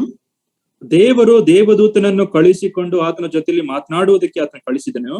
Then why didn't the angel share the gospel with him? ಯಾಕೆ ದೇವದೂತರು ಈತನ ಜೊತೆಯಲ್ಲಿ ಸುವಾರ್ತೆಯನ್ನು ಸಾರಲಿಲ್ಲ? The angel could only say, go and call Simon Peter. ಆ ದೇವದೂತರು ಹೇಳುವುದಕ್ಕೆ ಸಾಧ್ಯವಾದ ಒಂದು ಸಂಗತಿ ಅಂದ್ರೆ ನೀನು ಸೀಮೋನ್ ಪೇತ್ರನ್ನು ಹೋಗಿ ಕರೆ ಎಂಬುದಾಗಿ. What an amazing truth. God sent an angel to tell him to go and call Simon Peter. Simon ಪೇತ್ರನನ್ನು ಕರಿ ಎಂಬುದಾಗಿ ದೇವರು ಆತನು ದೇವದೂತರನ್ನು ಈತನ ಬಳಿಗೆ ಕಳಿಸಿದವನು ಆತನು ಆಗಿದ್ದಾನೆ. And he will tell you the message by which you will be saved. ಆತನು ನೀನು ಯಾವ ಒಂದು ಸಂದೇಶದ ಮುಖಾಂತರ ನೀನು ರಕ್ಷಣೆಯನ್ನು ಹೊಂದಿದ್ದೀಯೋ ಆತನು ನಿನಗೆ ತಿಳಿಸುವನು ಆತನು ಆಗಿರುತ್ತಾನೆ. In other words, angels can only send for an evangelist or a God's servant or a God's child. The angel cannot share the gospel. ಇನ್ನೊಂದು ವಿಧದಲ್ಲಿ ಹೇಳಬೇಕಾದ್ರೆ ಒಂದು ದೇವದೂತರು ಅವರು ತಾನಾಗಿ ಹೋಗಿ ಆ ಸುವಾರ್ತೆಯನ್ನು ಸಾರುವುದಕ್ಕೆ ಅವರಿಗೆ ಸಾಧ್ಯವಿಲ್ಲ. ಅವರು ಒಬ್ಬ ದೇವರ ಸೇವಕರನ್ನು ಅಥವಾ ಪೂರ್ಣಾವಧಿ ಸೇವಕರನ್ನು ಅಥವಾ ದೇವರ ಮಗಳನ್ನು ಕಳಿಸುವುದಕ್ಕೆ ಮಾತ್ರ ಸಾಧ್ಯ. Why? Because they don't have the personal experience of salvation. ಯಾಕೆಂದರೆ ಅವರಿಗೆ ವೈಯಕ್ತಿಕವಾದ ರಕ್ಷಣಾ ಅನುಭವ ಅವರಿಗೆ ಇಲ್ಲ. Oh, my beloved brothers and sisters, how much it should it should challenge me to thank God for the salvation and to share the gospel to others. ಓ ನನ್ನ ಪ್ರಿಯ ಸಹೋದರ ಸಹೋದರಿಯರೇ, ಈ ಅಂಶವು ಎಷ್ಟರ ಮಟ್ಟಿಗೆ ನಮ್ಮನ್ನು ಅದು ಸವಾಲಿಗೀಡ ಮಾಡಬೇಕು. ನಾವು ಸುವಾರ್ತೆಯನ್ನು ನಾವು ಗಂಭೀರವಾಗಿ ಪರಿಗಣಿಸಿಕೊಂಡವರಾಗಿ ಇತರರಿಗೆ ನಾವು ಹಂಚುವ ಭಾರ ನಮಗಿರಬೇಕು. In Revelation 12:12, ಆ ಪ್ರಕಟಣೆ ಪುಸ್ತಕ 12ನೇ ಅಧ್ಯಾಯ 12ನೇ ವಚನದಲ್ಲಿ we read what Satan knows. ಸೈತಾನನಿಗೆ ತಿಳಿದಿರುವ ಸಂಗತಿಯ ವಿಷಯವಾಗಿ ನಾವು ನೋಡುತ್ತೇವೆ. Revelation 12:12. ಪ್ರಕಟಣೆ ಪುಸ್ತಕ 12ನೇ ಅಧ್ಯಾಯ 12ನೇ ವಚನ. ಪರಲೋಕವೇ, ಅದರಲ್ಲಿ ವಾಸ ಮಾಡುವವರೇ ಹರ್ಷಗೊಳ್ಳಿರಿ. ಭೂಮಿಯೇ, ಸಮುದ್ರವೇ, ನಿಮ್ಮ ದುರ್ಗತಿಯನ್ನು ಏನು ಹೇಳಲಿ. ಸೈತಾನನು ತನಗಿರುವ ಕಾಲವು ಸ್ವಲ್ಪ ಎಂದು ತಿಳಿದು ಮಹಾರೌದ್ರವುಳ್ಳವನಾಗಿ ನಿಮ್ಮ ಕಡೆಗೆ ಇಳಿದು ಬಂದಿದ್ದಾನೆ ಎಂಬುದಾಗಿ. Here we read, Satan knows that he has only a little bit more time. ಇಲ್ಲಿ ನಾವು ಓದುವ ಸಂಗತಿ ಏನಂದ್ರೆ ಸೈತಾನನಿಗೆ ತನಗಿರುವ ಕಾಲವು ಸ್ವಲ್ಪ ಎಂಬುದಾಗಿ ಆತನಿಗೆ ತಿಳಿದಿದೆ. He know where is he going to go. ಆತನ ಅಂತ್ಯ ಎಲ್ಲಿ ಇರ್ಲಿಕ್ಕುಂಟೆಂಬುದಾಗಿ ಆತನಿಗೆ ಚೆನ್ನಾಗಿ ಗೊತ್ತುಂಟು. Look at Matthew 8:29 also. ಮತ್ತಾಯ ಬರೆದ ಸುವಾರ್ತೆ 8ನೇ ಅಧ್ಯಾಯ 29ನೇ ವಚನವನ್ನು ನೋಡ್ರಿ. Matthew 8:29. 8ನೇ ಅಧ್ಯಾಯ 29ನೇ ವಚನ. ಅವರು ದೇವರ ಮಗನೇ, ನಮ್ಮ ಗೊಡವೆ ನಿನಗೆ ಯಾಕೆ? ಕಾಲ ಬರುವುದಕ್ಕಿಂತ ಮುಂಚೆ ನಮ್ಮನ್ನು ಕಾಡುವುದಕ್ಕೆ ಇಲ್ಲಿಗೆ ಬಂದಿಯಾ ಎಂದು ಕೂಗಿದರು. Look at this. The demons know that there is a time kept for them when they will be in the lake of fire. So they're asking Jesus at that time, why did you come before the time? ಇಲ್ಲಿ ದೆವ್ವಗಳು ಸಹ ಅವರಿಗೆ ಅವರ ಒಂದು ಅಂತ್ಯಸ್ಥಿತಿ ಏನಾಗಲಿಕ್ಕುಂಟು ಎಂಬುದಾಗತಕ್ಕಂಥ ಸಂಗತಿ ಅವರಿಗೆ ಚೆನ್ನಾಗಿ ತಿಳಿದಿತ್ತು. ಅವರು ಇಲ್ಲಿ ಕರ್ತನಾಗಿರುವ ಯೇಸು ಕ್ರಿಸ್ತನಿಗೆ ಕೇಳುವ ಪ್ರಶ್ನೆಯನ್ನು ದಯಮಾಡಿ ನೋಡ್ರಿ, ಈ ಕಾಲಕ್ಕೂ ಮುಂಚೆ ನೀನು ಯಾಕೆ ಇಲ್ಲಿಗೆ ಬಂದಿದ್ದೀಯಾ ಎಂಬುದಾಗಿ ಕೇಳುತ್ತಾ ಇದ್ದಾರೆ. See, the demons know that there is a time set for them and they will be thrown into the lake of fire. ದೆವ್ವಗಳಿಗೂ ಸಹ ಒಂದು ದಿನ ಬರ್ಲಿಕ್ಕುಂಟು, ಅವರು ನಿತ್ಯ ನರಕಕ್ಕೆ ಗಂಧಕ ಉರಿಯುವ ಕೆರೆಗೆ ದಬ್ಬಲ್ಪಡುವರು ಎಂಬುದಾಗತಕ್ಕಂಥ ಸಂಗತಿ ಅವರಿಗೆ ಗೊತ್ತುಂಟು. Satan know he has only a little time, so he is doing overtime to deceive people. ಮತ್ತು ಸೈತಾನನು ಸಹ ಆತನಿಗೆ ಗೊತ್ತುಂಟು, ನನಗಿರುವ ಸಮಯ ಸ್ವಲ್ಪವೇ ಮತ್ತು ಜನರನ್ನು ವಂಚಿಸುವುದಕ್ಕೆ ಆತನು ಸದಾ ಸಿದ್ಧನಾಗಿ ಆತನಿದ್ದಾನೆ. How much more do we realize our time in this world to serve the Lord, to share the gospel, maybe to pray, to help others. Our time also may be little. Do we know that? ನಾವು ಅರ್ಥ ಮಾಡಿಕೊಳ್ಳುವ ಸಂಗತಿ ನಮಗೂ ಸಹ ಸುವಾರ್ತೆಯನ್ನು ಸಾರುವುದಕ್ಕೋಸ್ಕರ, ಪ್ರಾರ್ಥನೆ ಮಾಡುವುದಕ್ಕೋಸ್ಕರ, ಇತರರಿಗೆ ಸಹಾಯ ಮಾಡುವುದಕ್ಕೋಸ್ಕರ ನಮಗಿರುವ ಸಮಯವೂ ಸಹ ಸ್ವಲ್ಪವೇ ಎಂಬುದಾಗಿ ನಾವು ಅರ್ಥ ಮಾಡಿಕೊಂಡಿದ್ದೇವೋ? If Satan is aware that his time is little, he is doing extra work, how much more we should do God's work and share the gospel so people, our relatives, our families, our friends don't go to the lake of fire. ಸೈತಾನನು ಆತನಿಗಿರುವ ಸಮಯ ಸ್ವಲ್ಪವೇ ಎಂಬುದಾಗಿ ಆತನಿಗೆ ತಿಳಿದಿದ್ದು, ಆತನು ಯಾವ ರೀತಿಯಾಗಿ ಜನರನ್ನು ವಂಚಿಸುವುದಕ್ಕೆ ಆತನು ಮುಂದಾಗುತ್ತಾ ಇದ್ದಾನೆ ನೋಡ್ರಿ. ನಾವು ನಮ್ಮ ಸಮಯ ಸ್ವಲ್ಪವೇ ಎಂಬುದಾಗಿ ನಾವು ಅರ್ಥ ಮಾಡಿಕೊಂಡವರಾಗಿ, ನಮ್ಮ ಸ್ನೇಹಿತರಿಗೆ, ನಮ್ಮ ಕುಟುಂಬಸ್ಥರಿಗೆ ನಾವು ಸುವಾರ್ತೆಯನ್ನು ಸಾರುವುದಕ್ಕೆ ನಾವು ಸಿದ್ಧರಾಗಿ ನಾವು ಇದ್ದೇವೋ, ಅದರಲ್ಲಿ ನಿರತರಾಗಿದ್ದೇವೋ? The lake of fire is the end destiny of Satan and his angels. ನಿತ್ಯ ಗಂಧಕ ಉರಿಯುವ ಒಂದು ಕೆರೆಯು ಸೈತಾನನಿಗೂ ಮತ್ತು ತನ್ನ ಹಿಂಬಾಲಿಸುವವರಿಗೂ ಇರುವ ಒಂದು ಸ್ಥಳ ಅದಾಗಿದೆ. We read that in Revelation 20. ನಾವು ಪ್ರಕಟಣೆ ಪುಸ್ತಕ 20ನೇ ಅಧ್ಯಾಯದಲ್ಲಿ ಅದನ್ನು ನಾವು ನೋಡಿದ್ದೇವೆ. I have shared this before, but nobody has gone to the lake of fire yet. ನಾನು ಈಗಾಗಲೇ ಇದನ್ನು ನಾನು ತಿಳಿಸಿದ್ದೇನೆ. ನಿತ್ಯ ಗಂಧಕ ಉರಿಯುವ ಒಂದು ಸ್ಥಳಕ್ಕೆ ಇನ್ನು ಯಾರೂ ಸಹ ಹೋಗಲಿಲ್ಲ. It is prepared and kept. ಅದು ಸಿದ್ಧಪಡಿಸಿ ಇಡಲ್ಪಟ್ಟಿದೆ. When an unbeliever dies, they go to the place of torment. ಒಬ್ಬ ಅವಿಶ್ವಾಸಿ ಆತನು ಸಾಯುವಾಗ ಆತನು ಬಾಧೆಯ ಸ್ಥಳಕ್ಕೆ ಯಾತನಾ ಸ್ಥಳಕ್ಕೆ ಆತನು ಹೋಗುತ್ತಾನೆ. We read that from the mouth of the Lord Jesus Christ in the incident about the rich man and Lazarus in Luke. ಇದರ ವಿಷಯವಾಗಿ ಲೂಕನು ಬರೆದ ಸುವಾರ್ತೆಯಲ್ಲಿ ಆ ಐಶ್ವರ್ಯವಂತನು ಮತ್ತು ಲಾಜರನ ಒಂದು ಕಥೆಯಲ್ಲಿ ಅದರ ವಿಷಯವಾಗಿ ಕರ್ತನಾಗಿರುವ ಯೇಸು ಕ್ರಿಸ್ತನ ನುಡಿಗಳಿಂದಲೇ ಸಹ ನಾವು ಕೇಳಿದ್ದೇವೆ. By the way, it is not a parable, it's a real incident. ಅದು ಒಂದು ಸಾಮ್ಯವಲ್ಲ, ಅದು ನೈಜವಾಗಿರುವ ಒಂದು ಘಟನೆಯಾಗಿದೆ. Because there was a man by name Lazarus. So Jesus was telling what really happened. ಅಲ್ಲಿ ಒಬ್ಬ ಮನುಷ್ಯನು ಲಾಜರನು ಎಂಬುದಾಗಿರ್ತಕ್ಕಂಥ ಒಬ್ಬ ಮನುಷ್ಯನು ಇದ್ದನು ಎಂಬುದಾಗಿರ್ತಕ್ಕಂಥ ಸಂಗತಿ, ಅದು ನಿಜವಾದ ಘಟನೆ. ಕರ್ತನಾಗಿರುವ ಯೇಸು ಕ್ರಿಸ್ತನು ಆತನು ತಿಳಿಸುತ್ತಾ ಆತನಿದ್ದನು. The Lord just opened the curtain of life after death for a believer and unbeliever and revealed it to us, because none of us have gone there and come back to tell. The Lord is the only one who could tell what happens after death for a believer and unbeliever. ಒಬ್ಬ ಅವಿಶ್ವಾಸಿಗೆ ಮರಣದ ನಂತರ ಆಗುವ ಸಂಗತಿ ಏನು ಎಂಬುದಾಗಿರ್ತಕ್ಕಂಥ ಸಂಗತಿ ನಮಗೆ ಅರ್ಥ ಆಗುವುದಿಲ್ಲ. ಕಾರಣ ಯಾಕಂದ್ರೆ ನಾವು ಅಂತ ಸ್ಥಳಕ್ಕೆ ನಾವು ಯಾರೂ ಸಹ ಹೋಗಲಿಲ್ಲ. ಆದ್ರೆ ಕರ್ತನಾಗಿರುವ ಯೇಸು ಕ್ರಿಸ್ತನು ಆ ಒಂದು ಪರದೆಯನ್ನು ಪಕ್ಕಕ್ಕೆ ಆತನು ಸರಿದವನಾತನು ಆಗಿದ್ದು ನಮಗೆ ಒಂದು ಇಣುಕು ನೋಟವನ್ನು ಆತನು ತೋರಿಸಿದ್ದಾನೆ. Uncle, you are on mute uncle. We should take that incident very seriously. ಈ ಒಂದು ಘಟನೆಯನ್ನು ನಾವು ತುಂಬಾ ಗಂಭೀರವಾಗಿ ನಾವು ಪರಿಗಣಿಸಬೇಕು. If our parents, our brothers, sisters, our friends, our relatives, our neighbors, if they've never heard the gospel, they reject it, they will go to the place of torment immediately after their death. ಇದನ್ನು ನಾವು ತುಂಬಾ ಗಂಭೀರವಾಗಿ ನಾವು ಪರಿಗಣಿಸಬೇಕು. ನಮ್ಮ ಪೋಷಕರು, ನಮ್ಮ ಕುಟುಂಬಸ್ಥರು, ನಮ್ಮ ಸ್ನೇಹಿತರು, ನಮ್ಮ ನೆರೆಹೊರೆಯವರು ಇನ್ನೂ ಸಹ ರಕ್ಷಣೆ ಮಾರ್ಗಕ್ಕೆ ಅವರು ಬರದೇ ಇದ್ದರೆ ಅವರು ನಿತ್ಯದ ಒಂದು ಯಾತನೆಯ ಸ್ಥಳಕ್ಕೆ ಅವರು ಈಗ ಹೋಗಲಿಕ್ಕಿದ್ದಾರೆ. And at the end of the 1000-year reign of the Lord in this world, he will raise those unbelievers from there with their body also raised. They will stand before the great white throne judgment.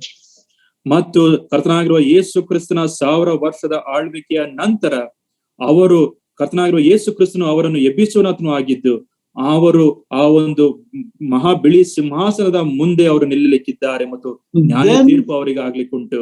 Then they will be thrown into the lake of fire. ಅದಾದ ನಂತರ ಅವರು ನಿತ್ಯ ಗಂಧಕ ಉರಿಯುವ ಕೆರೆಗೆ ದೊಬ್ಬಲ್ಪಡುವರು. But the first occupants in the lake of fire will be the Antichrist and the false prophet. ಆದ್ರೆ ಆ ಒಂದು ನಿತ್ಯ ಒಂದು ಗಂಧಕ ಉರಿಯುವ ಒಂದು ಕೆರೆಗೆ ಮೊದಲನೇದಾಗಿ ದೊಬ್ಬಲ್ಪಡುವ ಜನರು ಕ್ರಿಸ್ತ ವಿರೋಧಿ ಮತ್ತು ಸುಳ್ಳು ಪ್ರವಾದಿಗಳು. And after the 1000-year, Satan will be thrown in there.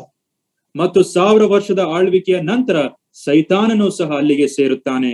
And then after the great white throne judgment, all unbelievers, the time of Adam to the last person born who rejected the gospel, they will all be thrown into the lake of fire. ಮತ್ತು ಅದಾದ ನಂತರ 1000 ವರ್ಷದ ಆಳ್ವಿಕೆಯ ಆದ ನಂತರ ಆ ಆದಾಮನ ಒಂದು ಕಾಲದಿಂದ ಮೊದಲುಗೊಂಡು ಕಡೆಯ ಒಂದು ಜನರದ ತನಕ ಯಾರ್ಯಾರು ಕರ್ತನಾಗಿರುವ ಯೇಸು ಕ್ರಿಸ್ತನ ಮೇಲೆ ನಂಬಿಕೆಯನ್ನು ಇಡಲಿಲ್ಲವೋ, ರಕ್ಷಣೆ ಮಾರ್ಗಕ್ಕೆ ಬರಲಿಲ್ಲವೋ ಅವರೆಲ್ಲರೂ ಸಹ ಅಲ್ಲಿಗೆ ದೊಬ್ಬಲ್ಪಡುವರು. What a terrible state it will be. ಎಂತ ಒಂದು ಭಯಂಕರವಾದ ಸ್ಥಿತಿಗತಿ ನೋಡ್ರಿ. God did not make us for that place. ದೇವರು ನಮ್ಮನ್ನು ಈ ಒಂದು ಸ್ಥಳಕ್ಕೋಸ್ಕರ ನಮ್ಮನ್ನು ಆತನು ಸೃಷ್ಟಿಸಲಿಲ್ಲ. He created us to have fellowship with him forever and ever. ಮತ್ತು ಎಂದೆಂದಿಗೂ ಸಹ ನಾವು ಆತನಿಗೋಸ್ಕರ ನಾವು ಜೀವಿಸಬೇಕು ಎಂಬುದಾಗಿರ್ತಕ್ಕಂಥ ಉದ್ದೇಶದಿಂದ ನಮ್ಮನ್ನು ಆತನು ಸೃಷ್ಟಿಸಿದನು. The lake of fire was made for Satan and his angels. ನಿತ್ಯ ಗಂಧಕ ಉರಿಯುವ ಒಂದು ಕೆರೆಯು ಸೈತಾನನಿಗೂ ಮತ್ತು ತನ್ನ ಒಂದು ಹಿಂಬಾಲಿಕರಿಗೂ ಇಟ್ಟ ಒಂದು ಸ್ಥಳ ಆಗಿದೆ. After everyone is cast into the lake, for all unbelievers cast into the lake of fire, and God will make new heaven and new earth. ಮತ್ತು ಈ ಎಲ್ಲಾ ಸೈತಾನು ಮತ್ತು ಆತನ ಹಿಂಬಾಲಕರು ಮತ್ತು ಅದೇ ಸಂದರ್ಭದಲ್ಲಿ ಅವಿಶ್ವಾಸಿಗಳು ಆ ಒಂದು ನಿತ್ಯ ಗಂಧಕ ಕೆರೆಗೆ ದೊಬ್ಬಲ್ಪಟ್ಟ ನಂತರ ದೇವರು ಆತನ ಒಂದು ಹೊಸ ಪರಲೋಕ ಭೂಲೋಕವನ್ನು ಆತನು ನಿರ್ಮಿಸಲಿಕ್ಕೆ ಆತನಿದ್ದಾನೆ. ನೂತನ ಭೂಮಿ ಆಕಾಶಗಳು, ನೂತನ ಭೂಮಿ ಆಕಾಶಗಳನ್ನು ಆತನು ಸೃಷ್ಟಿ ಮಾಡ್ಲಿಕ್ಕಿದ್ದಾನೆ. And we will be his people, we will reign with him, we will be serving him, and God will be with his people forever and ever. What a day that will be.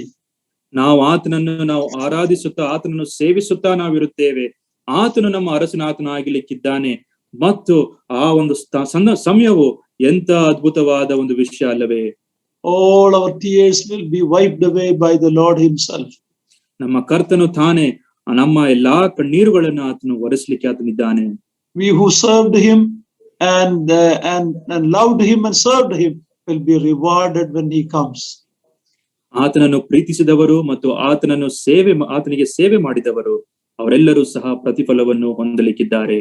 Sin and sinners will be put away forever in that lake of fire, never to get a second chance. ಪಾಪವು ಮತ್ತು ಪಾಪಿಗಳು ಅವರೆಂದೆಂದಿಗೂ ಸಹ ಆ ಒಂದು ಪ್ರತ್ಯೇಕಿಸಿದ ಒಂದು ಸ್ಥಳಕ್ಕೆ ದೊಬ್ಬಲ್ಪಡುವವರಾಗಿರುತ್ತಾರೆ. ಅವರಿಗೆ ಎರಡನೇ ಒಂದು ಅವಕಾಶವಿಲ್ಲ. Their destiny will be sealed forever and ever. ಅವರ ಅಂತ್ಯಾವಸ್ಥೆ ಅದು ಸಂಪೂರ್ಣವಾಗಿ ಮುದ್ರೆ ಹೊಂದಿದ ರೀತಿಯಲ್ಲಿ ಎಂದೆಂದಿಗೂ ಸಹ ಅದು ಹೊರಟು ಹೋಗುವಂತದ್ದಾಗಿರುತ್ತದೆ. ತಿಥಿ ಮಾಡಿ ಪೂಜೆ ಮಾಡಿ ಸತ್ತವರಿಗಾಗಿ ಪ್ರಾರ್ಥನೆ ಮಾಡಿ ಏನು ಪ್ರಯೋಜನವಿಲ್ಲ.